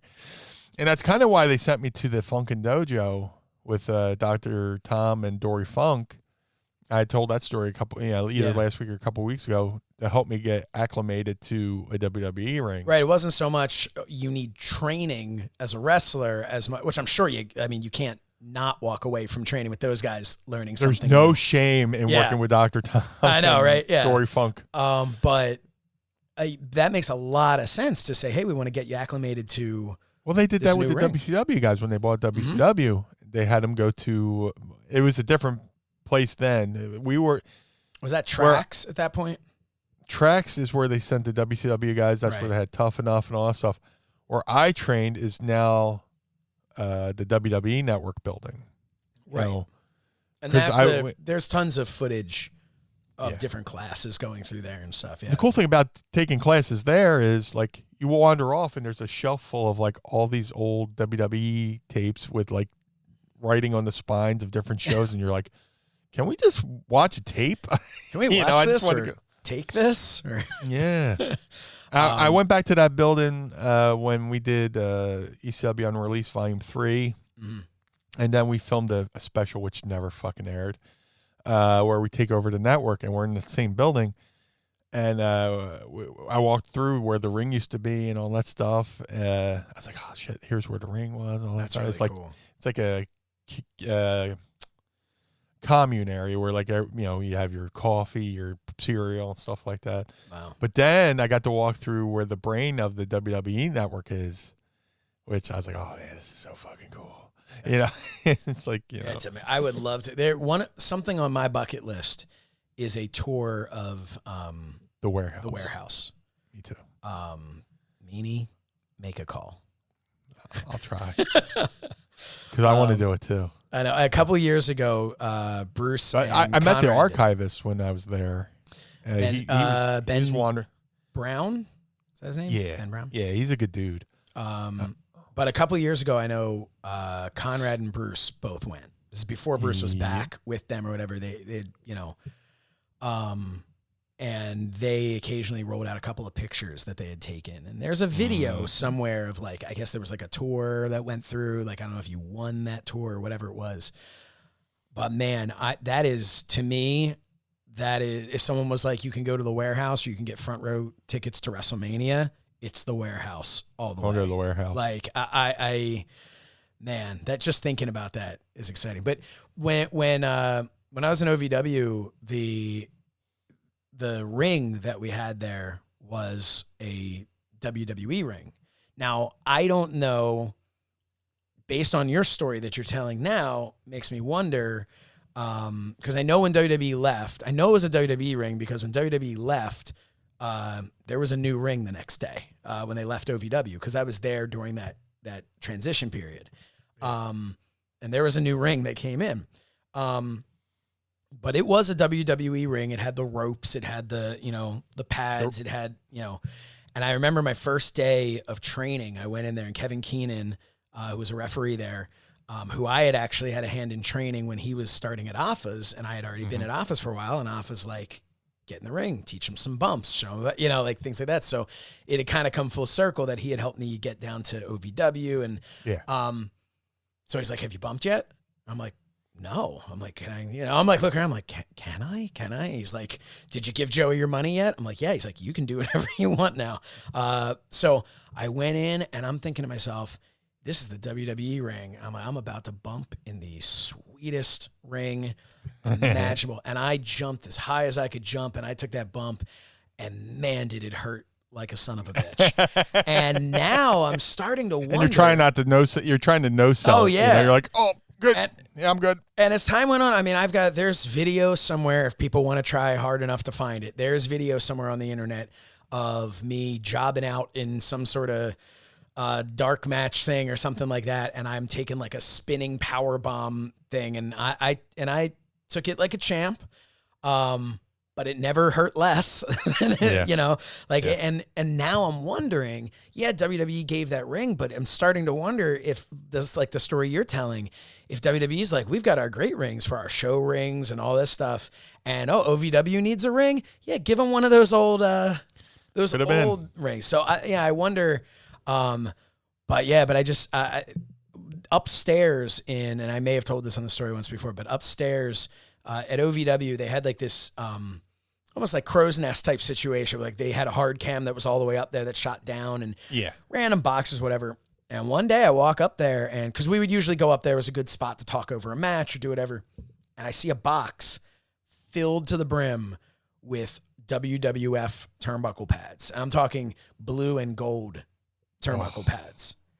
And I would love to say to you that the thought of taking one never went through my mind, but it was all that went through my mind. And That's that is my like, bucket list. I want one of those turnbuckle pads. I will. I wonder if, I think it was still there once they left too. Yeah. So talk to Al, see if he, and ask him for two. Text them right now.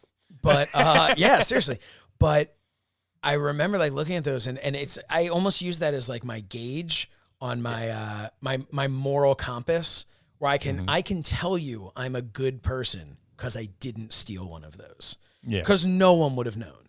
And that's how I know I'm a good, honest person because I didn't steal it no matter how badly I wanted to. So yeah.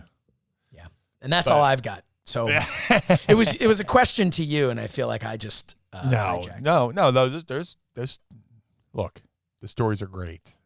So if the stories talk, I'll be like, oh, I'll wrap it up. But no, I could totally relate to everything you just said. Another question here comes from Anthony Camerata. Hello. Should enhancement talent have a spot in the Hall of Fame? They are the ones who make the mega star in the company. Absolutely. He says mainly talking about mid cards. And he also says, I have a blue and gold turnbuckle pad. I'll post a pic in the group. Is that, it's like legit? Like not just a replica? We need to get to the bottom of this. Post that in our Patreon Facebook group, Anthony. And also post your PayPal information. So I'm just kidding. Send it as a gift. Meanie, what are you thinking? I mean, he's talking about like, okay, so you're talking about mid card. So my question is, well, that's not enhancement talent. Mid card isn't enhancement. So are you talking let's say for instance, I'll piggyback off of this question, Meanie. So like, do you think a Barry Horowitz, for instance? Absolutely. I agree 100%. Yeah. Iron Mike Sharp. Yep. Pez Watley. Yep. Yeah, I think these are people, I mean, maybe because not. If you know their name, they right. did something to get over. Because these were journeyman wrestlers who back in the day, like you knew them because they were enhancement. We talked about Tracy Smothers earlier. He came in as Freddie Joe Floyd. Yeah. Well, I mean, Freddie Joe Floyd, Tracy Smothers should be in any Hall of Fame. But yeah, Freddie Joe Floyd, TL Hopper, the Goon, there was that time period that people look back at poorly. But the intention behind those characters, from what I've always understood, was instead of just beating quote unquote jobbers or enhancement talent or local enhancement talent or whatever, the idea was we're going to get TL Hopper over as like this new character. So when our stars beat him, it means more than just this guy you don't know. That was kind of the idea. From what I understand, like there was never like a Freddie Joe Floyd's going to the main event of WrestleMania. Like that wasn't what he was hired for. So, right. But yeah, I mean, there's so many of those guys that we remember, but at the same time, I think, where nothing against those guys. Where the hell are the referees? Oh, absolutely. Look, everybody on the show is important, from, the opening match to the main event to the people who tear the tickets, know, and people have different Hall of Fames and they have their different criteria. I think some of them are, he drew this amount of money, which is all important and stuff like that too. But in wrestling, the important part is getting over and being over and staying over to the fact that where, 30 years after you've retired, people still talk about you. People still clamor to see your matches on whether it's YouTube or the network or whatever. If you've done that, you deserve to be in some kind of Hall of Fame because you are famous. It's the Hall of Fame, not the Hall of Stats, Yeah. So, well said. I mean, wrestling doesn't have stats like football, this, that, and the other thing. And, these people try to, it's about, how many tickets you sold, and which really isn't a criteria anymore because it's more about the company than the individual wrestler, so to speak. Every Hall of Fame class seems to be booked like a show. I mean, it's booked to be it absolutely a show. is. They have their headliner, all that. But headliner, tag team. I've never seen a problem with the idea of saying this class is going to be your main event star, tag team, a mid-card guy, an enhancement guy, a referee, and somebody on the crew. Whether it's someone in the who works, like you've never even heard of them, someone who's a cameraman. Well, Warrior said that in his speech. Warrior said there needs to be a Jimmy Miranda award. Yep, Which absolutely should be. Oh, Jimmy Miranda was, the heartbeat. Everybody, all the boys loved him. He helped the boys with everything. And and they took the Warriors' speech and they only used part of it to create the Warrior Award. Don't get me wrong, the Warrior Award is awesome. It's an incredible thing for them to be able to give. But it wasn't what he was championing for, Right. And so I think, people, we've said in the past, people talk about you being in the Hall of Fame. I think you, as part of the BWO, should be in the Hall of Fame. And the reason I think as part of the BWO, we've talked about before, people still remember the Job Squad and everything, but the BWO is something that is very much still remembered today as a big act in ECW, and then you had your stint in WWE, and of course you had your stint doing your stuff with Goldust and all of that as well. That is very memorable. But BWO, and look at the belt. The belt behind you doesn't say Job Squad, right? Yeah, it says BWO because that was your thing. Al's got the Job Squad belt. Does he really? He has one. Yeah, that's awesome. But again, Al is more associated with that. But Al Snow, another guy. Why isn't he in the Hall of Fame? But he will be. He has to be. He has to. That's just for besides in the ring for everybody he's trained. Yeah. But that's kind of my point is like, people could look at that and it's not a competition of should the BWO go in or should, Batista go in. It's like, no, we're not having the conversation of who won more world championships, who was the, Right. The reality is you were an important part of wrestling history. People still remember it. The BWO shirt was the highest grossing shirt in ECW at a time. Like, There's something to be said for it. There's a reason why when your music hits at Ring of Honor for a battle royal, people go nuts for it. I don't know. To me, and I won't keep going on because I'm making you blush. But the but the reality is there is a place in the Hall of Fame.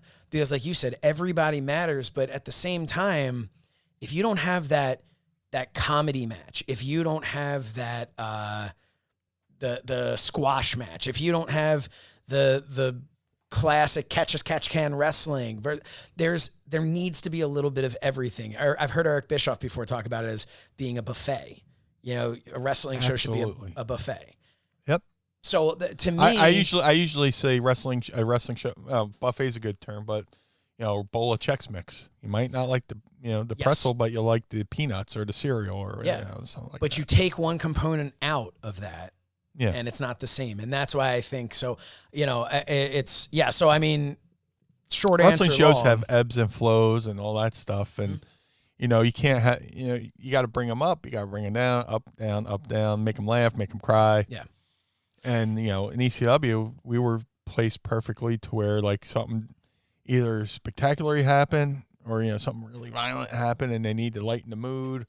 So the match after us, if you put those two matches together, the crowd might be a little bit worn out. So you just put, us in the middle. We lighten the mood a little bit. And then, it helps the flow with the show. So also, that was our, what we were doing. To push for the BWO Hall of Fame induction a little bit more, if you look at everybody as what you've done since, right? Yeah. There's interesting things people have done since. If you look at things you did on your own individually, if you look from a training standpoint, you've had a hand in training some people that are there now. Yeah. So then you also had probably the world's most successful podcast. To come out in the last year. But the most successful podcast debut in a pandemic. But then you look at Nova and the role that what he contributed to the company behind the scenes, trying to get you and Stevie fired. And, we're kidding. So anyway, I just, Sorta. makes sense to me. And if we ever have another Hall of Fame again, Yeah. I'm ready. Travis asks, hello, Travis, Hello, Patreon member, elite member. Did Meanie ever have an opportunity to go to WCW? Ever have any discussions or anything with them? Yeah, when Bruce Pritchard called to release me from WWE, he said, he pretty much said, I was, a pleasure to work with, all that stuff, I was like, yeah, I wish I was still there. I could continue to be a pleasure to work with. Yeah. And he was like, if you want, I could call JJ down at WCW and put in a word for you. And this is one of the things I fucking beat myself up about because, in hindsight, you go, I could have went there and got some of that WCW money, and they closed down WCW, then you get paid, even though if they don't pick up your contract, you still get your Time Warner deal or whatever. I was like, no, I'll go back to ECW. Yeah. But, it's like, but like I always joke, it's like either picking between the Hindenburg or the Titanic. They're both going down. Yeah. So I decided to go down with the band on the Titanic. But, I kind of wish I would have went to WCW just, for bragging rights alone to say I worked for WWE, ECW, WCW, and all that stuff. But, I had an opportunity to go, and I thought with my heart and not my brain and went back to ECW. Not that I hated my second ECW run. I just, for bragging rights to say I worked for WCW. Yeah. Yeah. But you worked for WWF/WWE, and they won. So Yeah.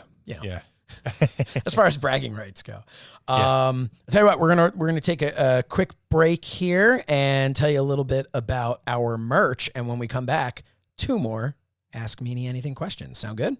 Sounds great. Let's do it. Want to show the world how much you love Mind of the Meanie? Go to ProWrestlingTees.com/Mind of the Meanie and check out some of the great merchandise we have over there. One of my favorites is the new Van Meanie shirt. I'm a big fan of Van Halen, and now I get to show it with my own Van Meanie shirt. And of course, we have the original Mind of the Meanie logo tee by the great Hal Haney. There's Wreck Every Bathroom and Leave, and so much more. So make sure you check out ProWrestlingTees.com/Mind of the Meanie. But if that's not enough for you and you want to support the Blue Meanie, go to ProWrestlingTees.com/Blue Meanie and check out all of the great shirts the Blue Meanie has. Meanie, tell us about those. Hey, I was a part of this thing called the BWO. I don't know if you've heard. But we have the original Blue World Order shirt that was one of the highest grossing t-shirts in ECW history. And not only do I have that version of BWO, I have BWO Japan, I have BWO Barbed Wire Border, I have BWO Kansas City Royals logo for some reason. I don't know.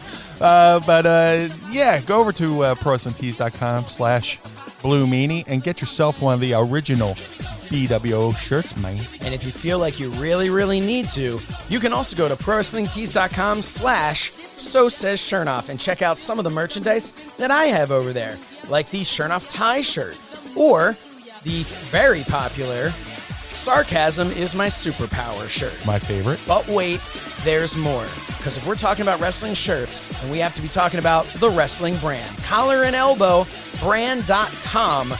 Use the promo code Meanie and save 10% over there. I don't know if you know, but the Blue Meanie and the BWO took over the offices of Collar and Elbow brand. I got a special shirt over there. It's the Collar and Elbow mirror logo, but instead of saying elbow, it says LBWO. So go over there and give Rod Hicks and Al Snow, my big brother, some love and use the promo code Meanie and save yourself some cash.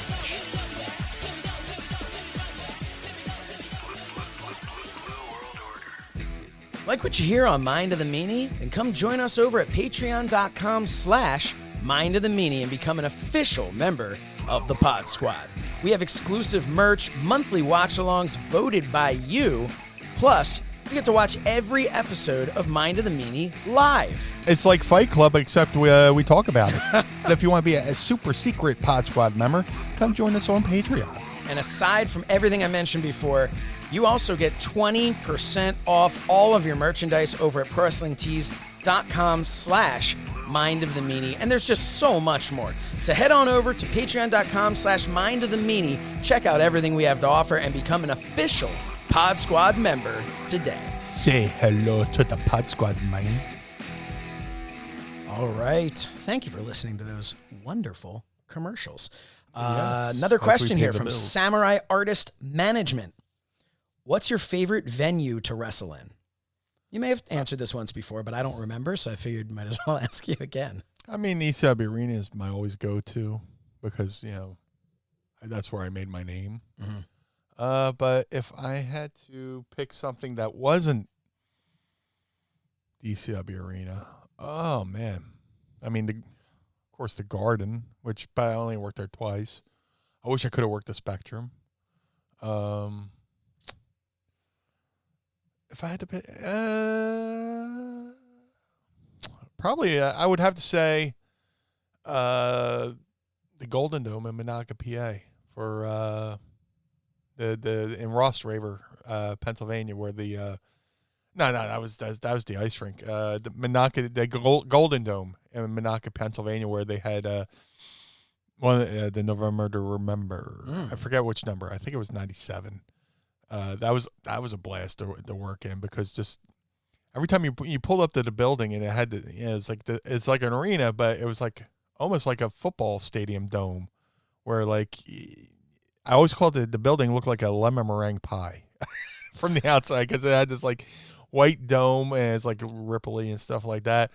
But the cool thing about that building is it was, you had the ring in the middle. It's surrounded by bleachers and seats. But then there's like a little stage you can kind of, where they had the weight room for whoever, maybe the local basketball team, because it was a basketball arena. And you could go up on the stage and watch the show and kind of discreetly, unless, you're facing, the bleachers, and people in the bleachers are watching up. But, and the locker rooms were cool, too, because they were connected. They're old school, metal lockers and stuff like that.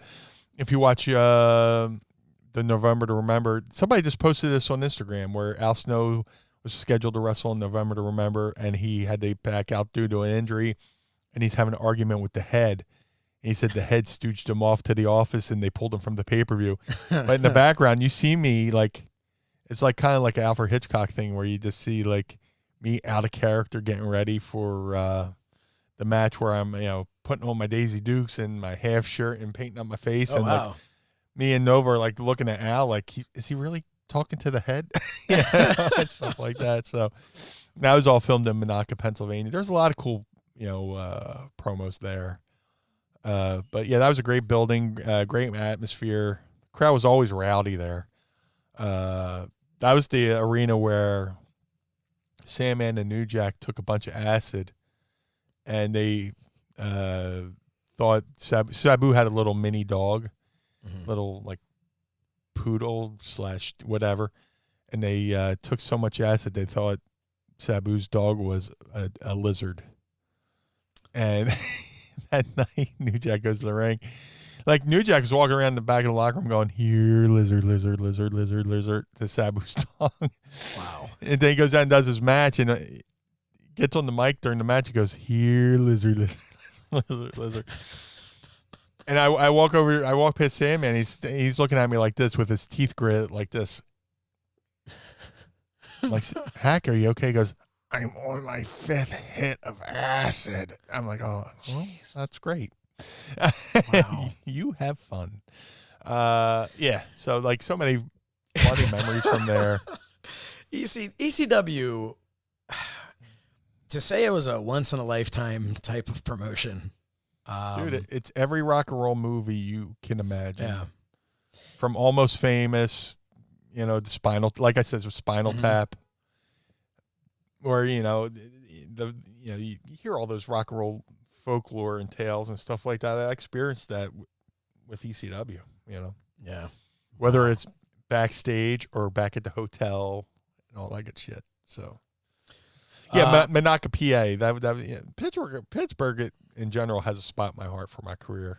Because I worked there for Norm and then worked there for ECW and continue to go back.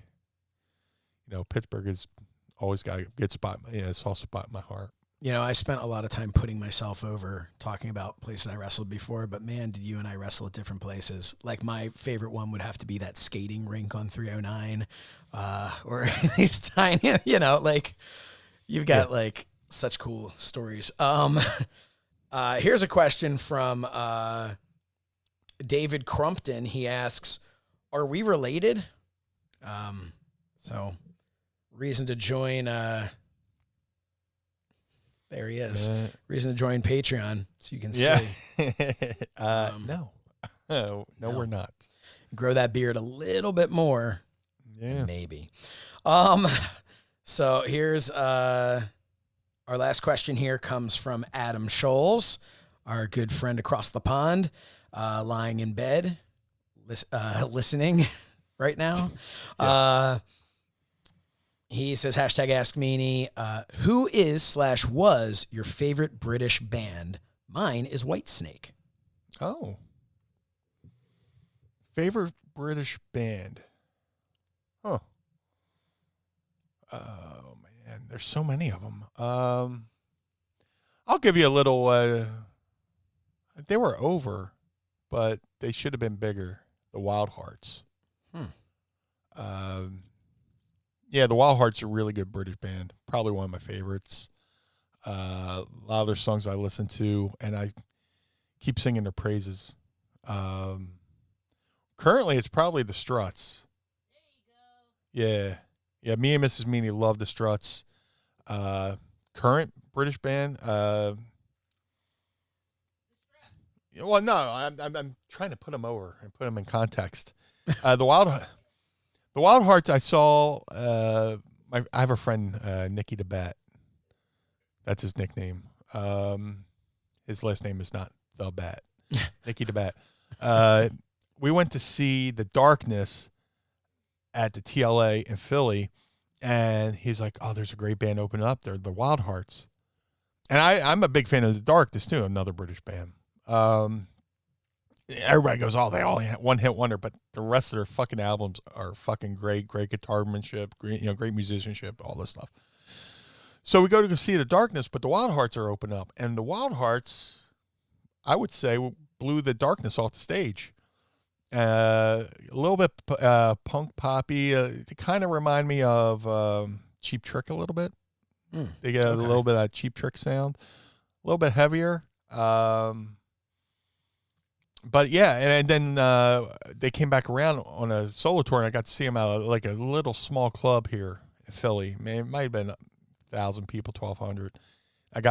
This time I made sure to get right up on the stage and watch them, and just their sound and their, I always say is if a band's good enough, can I come to the ring to one of their songs? And yeah, if you're listening to this podcast right now, which of course you are, go on otherwise YouTube. How do they know you're Exactly. I felt stupid saying it. If you're listening to me right now, then you're listening to me right now. Yeah, go to YouTube, look up the Wild Hearts song Vanilla Radio, and then my other favorite song is the Wild Hearts Caprice. And there's a version they did. They're huge in Japan, which sounds like a joke, but they are huge in Japan. There's they're playing like a baseball stadium in Japan, and the live version of that is just phenomenal. Now with the Struts, we just became familiar with them recently. They opened up for the Foo Fighters. Dave Grohl is kind of integral for why they blew up, because they were doing pretty good on the British scene. And then Dave Grohl was doing an interview with a British radio station, and they're like, "Who do you like?" And Dave Grohl said the Struts are the future of rock and roll. And the next day, their phones exploded with bookings. So we went and saw the Foo Fighters, and they brought up the singer to do Under Pressure. So the Foo Fighters were playing Under Pressure. Dave went back on the drums. Taylor Hawkins came out and sang. The singer from the Struts did the Freddie Mercury parts. And it also helps that he kind of has that Freddie Mercury arrogant vibe. Mm-hmm. So if you go on YouTube, look up the Foo Fighters and doing Under Pressure with him, and it's fucking phenomenal. And then last year, well, not my last year, my WMMR in Philly played. They had their MM barbecue on my birthday, and I went there, specifically to see Jericho and Fozzy. Mm-hmm. But the Struts were on the bill too, and we're hanging out backstage. The singer walks by. Singer from the Struts walks by. I go, should I bother him? I was like, nah, I'll leave him alone. Walks by me a second time. Somebody gave him a Philadelphia Eagles shirt, that was all bedazzled up. Yeah. I was like, should I bother him? Nah, I'll leave him alone. So I was like, you know what? If he walks by me a third fucking time. Your rule of three, yeah. Rule of three. I'm going to say something. So we're out back where the tour buses load in and out and stuff like that. And we're talking to somebody from Fozzy. And here comes the singer from the Struts again. I'm like, hey, man, how you doing? Hey, how you doing? And I was like, I am. He's like, who you here with? I was like, I'm here with, Jericho and Fozzy. He's like, and then he was like, oh, shit. And he had an oh, shit moment. He turns out the singer from the Struts is a huge wrestling fan. And he said, he's like, yeah, my first match. No. Okay. I think I need to do this. Give me your headphones. Yeah. Okay, Josh Shernoff, we're the same age range. Yeah. The Blue Meanie is an adult man. Yeah. And it's our thing to make fun of him because he's an adult man. Sure, he's advanced in his age, yeah. So when I talk to somebody who's around my age, I'm so used to being around people who are older that when I start talking to somebody and we know what we're talking about, it's like, wait a minute, how old are you? It's exciting. So we're talking to this kid and he's like, oh, I remember the first wrestling that I ever saw. And a lot of people are like, what's your first match you've ever seen? And it's like, Savage Steamboat or whatever. I'm expecting something 80s or, even he goes, the first match I saw was Undertaker Mankind Buried Alive. And I went, wait a minute, how old are you? It's like you're waiting for this, Andre the Giant, no, it was Undertaker Mankind Buried Alive. I went, what? It's, what? It's so funny you say that because, I'll see posts online and, you're reading things someone will tweet out, what was the first match you saw or something like that, right? And you'll get things of or post a picture from when you were a kid or from the first time, whatever it is. And anytime I see something where it's John Cena in their first match they ever saw or when they became a fan, I'm okay, your opinion on wrestling doesn't count. And that's not fair because it absolutely does. So but my window was the Attitude Era. And I remember the first, I had seen it before when I was a kid, but the first time I watched Mike Tyson became part of DX. Mm-hmm. Undertaker came back to life again. That was the exact episode. It was the first full episode that I watched. Wow. And then that was it. So early 98 then. It was, I wanted to say it was 96, but yes, it was 98. 98, 99 was my little window. Man. And I always want to be 97. Nope. I'm lying. I'm a liar. I think my earliest memories that I have of actually watching would have probably been late 89. And then I would get all of the old tapes and stuff from the video store. So I, of course, by that point I had seen every WrestleMania and I'd seen, the Royal Rumbles and all that. I would get those, but it was the very late 89. First pay-per-view I ever saw around when it first came out was SummerSlam 1990. And I didn't know until I watched it 2 days after it aired that it was, that it had happened in Philadelphia, and I was not pleased to find out that I could have gone to this. But yeah, so I never went to a show. I didn't go to a show until I was with him and like I was an adult. Like, and I wasn't really into it anymore. But like, the Attitude Era shows. So I won tickets when I was a kid. I won tickets off the radio, and my mom wouldn't go pick them up for me. Oh man! But like, I think it would have been weird because I was in middle school and I would have like saw him in real life, and that's kind of gross and weird. Yeah, then you wouldn't be able to kind of reconcile that years later. I looked at my boyfriend in real life when he was an adult man. Oh man, that's. Oh. But back to the Struts. Son of a bitch. I divorced both of you. Oh. I feel rude. The singer for the Struts is Luke Spiller. I keep calling him the kid. Or Tracy called him the kid. I call him the lead singer from the Struts. He is the lead singer from the Struts, but yeah, Luke Spiller from the Struts, huge wrestling fan. He said he had a Y2, Jericho poster on his page and stuff like that. On his wall, on his page. What the fuck am I talking about? But yeah, he stopped by Jericho's, locker room, and Jericho went over there and all that good stuff. But yeah, favorite British bands: the Wild Hearts and the Struts. I do want to add that. I mean, it's easy. I could say Queen, but that's like or the that's Beatles. a given. Yeah, but like I've bands hands down Coldplay.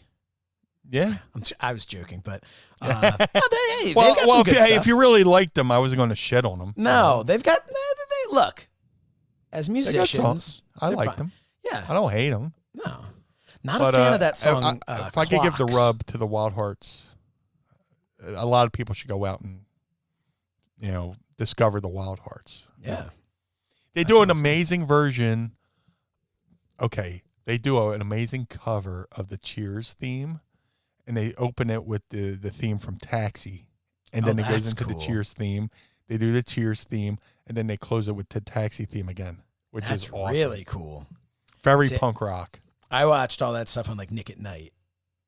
Like I know you watched it live, but I watched it Nick at Night.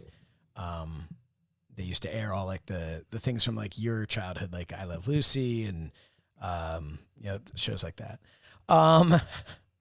Welcome to the last episode of my Devin Miller just sent us a little message here. Says, easy Shernoff. I was born in 97, but I'm very well studied in wrestling. My opinion matters. Haha. Yes, your opinion, of course, does matter. And that hurts sometimes to say that when I want to, because all it is a commentary on how old I am. It's not a commentary on anybody else. It's for me to be interacting with someone that I think is a peer in age, right? That I think is a similar age to me. And I'm like, dude, you remember at WrestleMania 10? And they're like, nope, born in 97. And I'm like, but what? Like it doesn't even make any sense. Like, how could that be? But so annoying. Yeah. No, I mean, Meanie understands that too with like, God, like what were some of your good Killer Kowalski when he was on TV? Yeah, I was there when he ripped off Eric's fucking ear. Yeah, when his ear came off. Yeah, but I lived long enough to see Yukon, Eric, and Cactus Jack lose their ears. In action. Which actually reminds me, how, like, because we only saw it in black and white, but Gorgeous George, what was his attire like in color in person? What's that? What about Gorgeous George? Nothing, I don't. I was just calling son of a bitch. That's all our questions for Ask Meanie. This might me having a senior moment. That's fine. It's okay. You're young and at heart. I don't know what camera are you using, because you look a hell of a lot better than I do. I'll tell you that much. I aged into my look. Yeah. I aged into my eyebrows when I was really young. They were I always call them Eugene Levy-esque. Bill Curry. But what? Fucking Google Wild Bill Curry. Look at his fucking eyebrows. Oh. I always say I'm on the verge of Ernest Borgnine. Yeah, Tracy says the Juice Man. But yeah, my fucking eyebrows, you can fucking just comb my eyebrows. God, Wild Bill Curry. Yeah. Oh man, yeah. No, but I mean, there was definitely a time in my life where it was around like puberty, where like things start changing, but not at like the same time, Right. And like that's why you'll see like a kid who's going through puberty, all of a sudden he's got these like super long arms and like legs, and like you're like, but he still is very boy-esque, and it's like weird to look at. You're watching. It almost is like you click the pause button between like Bruce Banner and the Incredible Hulk, like mid transformation, Yeah. But but like my eyebrows all of a sudden became these like thick, big eyebrows, and my face, like it took time to grow into it. But it's like when the dog, you got a puppy that grows into his oversized paws, Yeah. One of those, I forget what those red dogs or whatever they are. My neighbor had one, and the puppy had big ass fucking paws. And they're going to be gigantic. Yeah, he grew into them. Travis from Patreon says, I wonder who the oldest and youngest Pod Squad members are. I'm definitely feeling older now, born in 85. Well, I was born in 83. So if I count as a Pod Squad member, then I'm... Well, you all are. Yeah. But Meanie, right now, you have to imagine that we've got some listeners that are older than you. Yeah. Right? Just kayfabing about it. Yeah, they just don't... Nobody wants to say anything. Yeah. Pussies. Come on. How old are you? Tell Post us. your age, you fucking pussy. Yeah. Just throw up your social security number there too while you're at it. Mother's maiden name. Yeah. So I guess tonight we've got some more work to do. I think we have 6 or 7 more shows to record tonight. Yeah, why not? Little spoiler alert: we might have a guest co-host next week. Yes, we might. I think I'm pretty sure it's yes. Yeah. Oh, it's definitely a yes as far as their interest. But scheduling, yeah, I mean, we talked about that before with our other stuff. Well, scheduling can be, Yeah. I'm 99.9% sure it's happening. So well, then I am, and it'll be fun. I am 99.9% excited then, because it is no, I'm very, when you hit me up and gave me the heads up of who might be interested in stopping by, I was very excited because they are a lot of fun. But yeah, Meanie, anything else you'd like to say? I think this was a much better episode than last week. Yeah, we definitely had a smoother opening to the show. If you can, gotta love our smooth openings. Yeah. Smooth up in ya. Shout out to the Bullet Boys for that horrible rendition. But no, like I said in the beginning of the show, go over to Pinterest and look up Pin for the Win and get some of the Mrs. Meanie. Etsy. Oh, crap. Have we been saying Pinterest? Etsy. Is that what somebody had sent us a thing? They said, it's Etsy, God. Meanie. And then they said, sorry, I fact-checked. I apologize. And I thought they fact-checked themselves, and I thought they were saying that the thing was called Etsy Meanie. That was our friend Devin, who also, you know what? He also asked another pretty cool question that I kind of want to put in here. But go ahead. Now that I'm scrolling back and see that I missed it, Meanie, Devin Miller writes, what's your favorite movie franchise? Favorite movie franchise? For shits and giggles, Major League. Okay. Yeah. That was Major League was one of the few movie. I'm a big sports movie guy and comedy guy, so the fact that Major League 1 was great, and they wanted to do Major League 2, they couldn't get Wesley Snipes for the second one, but they had this replacement guy just constantly taking Major League 2, they were constantly taking jabs at Wesley Snipes because he didn't want to do the sequel because he wanted to be an action movie star. So his character, when they, Willie Mays Hayes, when they recasted him, they're like, "What you do in the off season?" And they have him, showing all these fake action movie. Yeah. What are they called? Like trailers. posters. the trailer, the sneak preview. Yeah. And they had one where it was Willie Mays Hayes with Jesse the Body Ventura as White Lightning and Black Thunder or something like that. And they did a fake movie trailer. So yeah, and besides Major League movies like Major League, Spinal Tap, and Major League, Spinal Tap, and Slapshot. That's ECW right there. Those movies are totally ECW. I can watch those movies and go, yeah, I can see that happening in ECW. Or, So, the Dudleys were based off the Henson brothers from Slapshot, too. So, anyway. I feel like if I had to choose one, it would be... But the Slapshot sequel sucked. Yeah, so it's not really the franchise. No. If I had to pick one, I think right now it would have to have been that whole block of Marvel movies. I need to watch those. Oh, dude, so good. All the ones that the Avengers, anything that kind of was like a piece of the puzzle of the Avengers. I need the chronology. So you need the chronology. You need to make sure when you look it up, the chronology of how to watch it, not the chronology of like their timeline. There's like a movie, then the sidebar movie, and then the main movie. But you'll get something like I think like Captain Marvel. Which takes, there's certain things that take place in like the 80s. But so you'd think like, oh, well, I have to watch those first. But no, you don't watch those first. You watch those based on when they've come out and, Right. So just go based off of release dates. But otherwise, I would have to say so I think my two that are tied would have to be Back to the Future and Ghostbusters. I feel like those would have to be my two like favorite. I know I wasn't asked the question, but, Yeah. But I like to give my answer. Part of the show, Shernoff. I know, apparently. Allegedly, I'm part of the show. But and Etsy. Proud to be.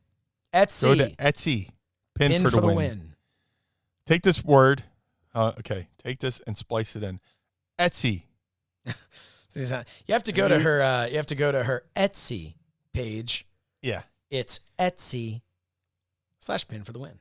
And get her sticker packs and buttons. Yes, because she worked really fucking hard on those things, and like I said, we want to see him around town. And look what I found. Yep, always right. Look what I found, and that's how we'll know that you put it there. But the police will not, because that's what they're doing with their time. They're tracking down the people putting stickers out places. But hey. This has been a lot of fun. This has been a really good show. Great show. Yeah, this was good times. I am energized from my tiny little bit of caffeine stuff. I think this is a winner, and you might see this later on Fight TV. So if you're watching this now, and if you're listening to this later, still go to fight.tv and it'll be well worth it to check out the ColleeCon that Meanie and I will be a part of. Later on, check out Meanie Toons at Mind of the Meanies YouTube page, youtube.com/Mind of the Meanie. Follow us on social media at Mind of the Meanie across the board. Follow us as individuals too, if you're into that kind of thing. He's at Blue Meanie BWO. I'm at So Says Shernoff. You heard all the stuff about our merch. You heard all the stuff about our great sponsors, Homage and Retromania. Retromania putting out some really cool videos on social media, so give them a follow as well. But yeah, I think that's really it for us. So for the Blue Meanie, I'm Josh Shernoff, and we will see you next Monday for another trip into the mind of the Meanie. Blue World Order. The world of MLW radio never stops. Etsy.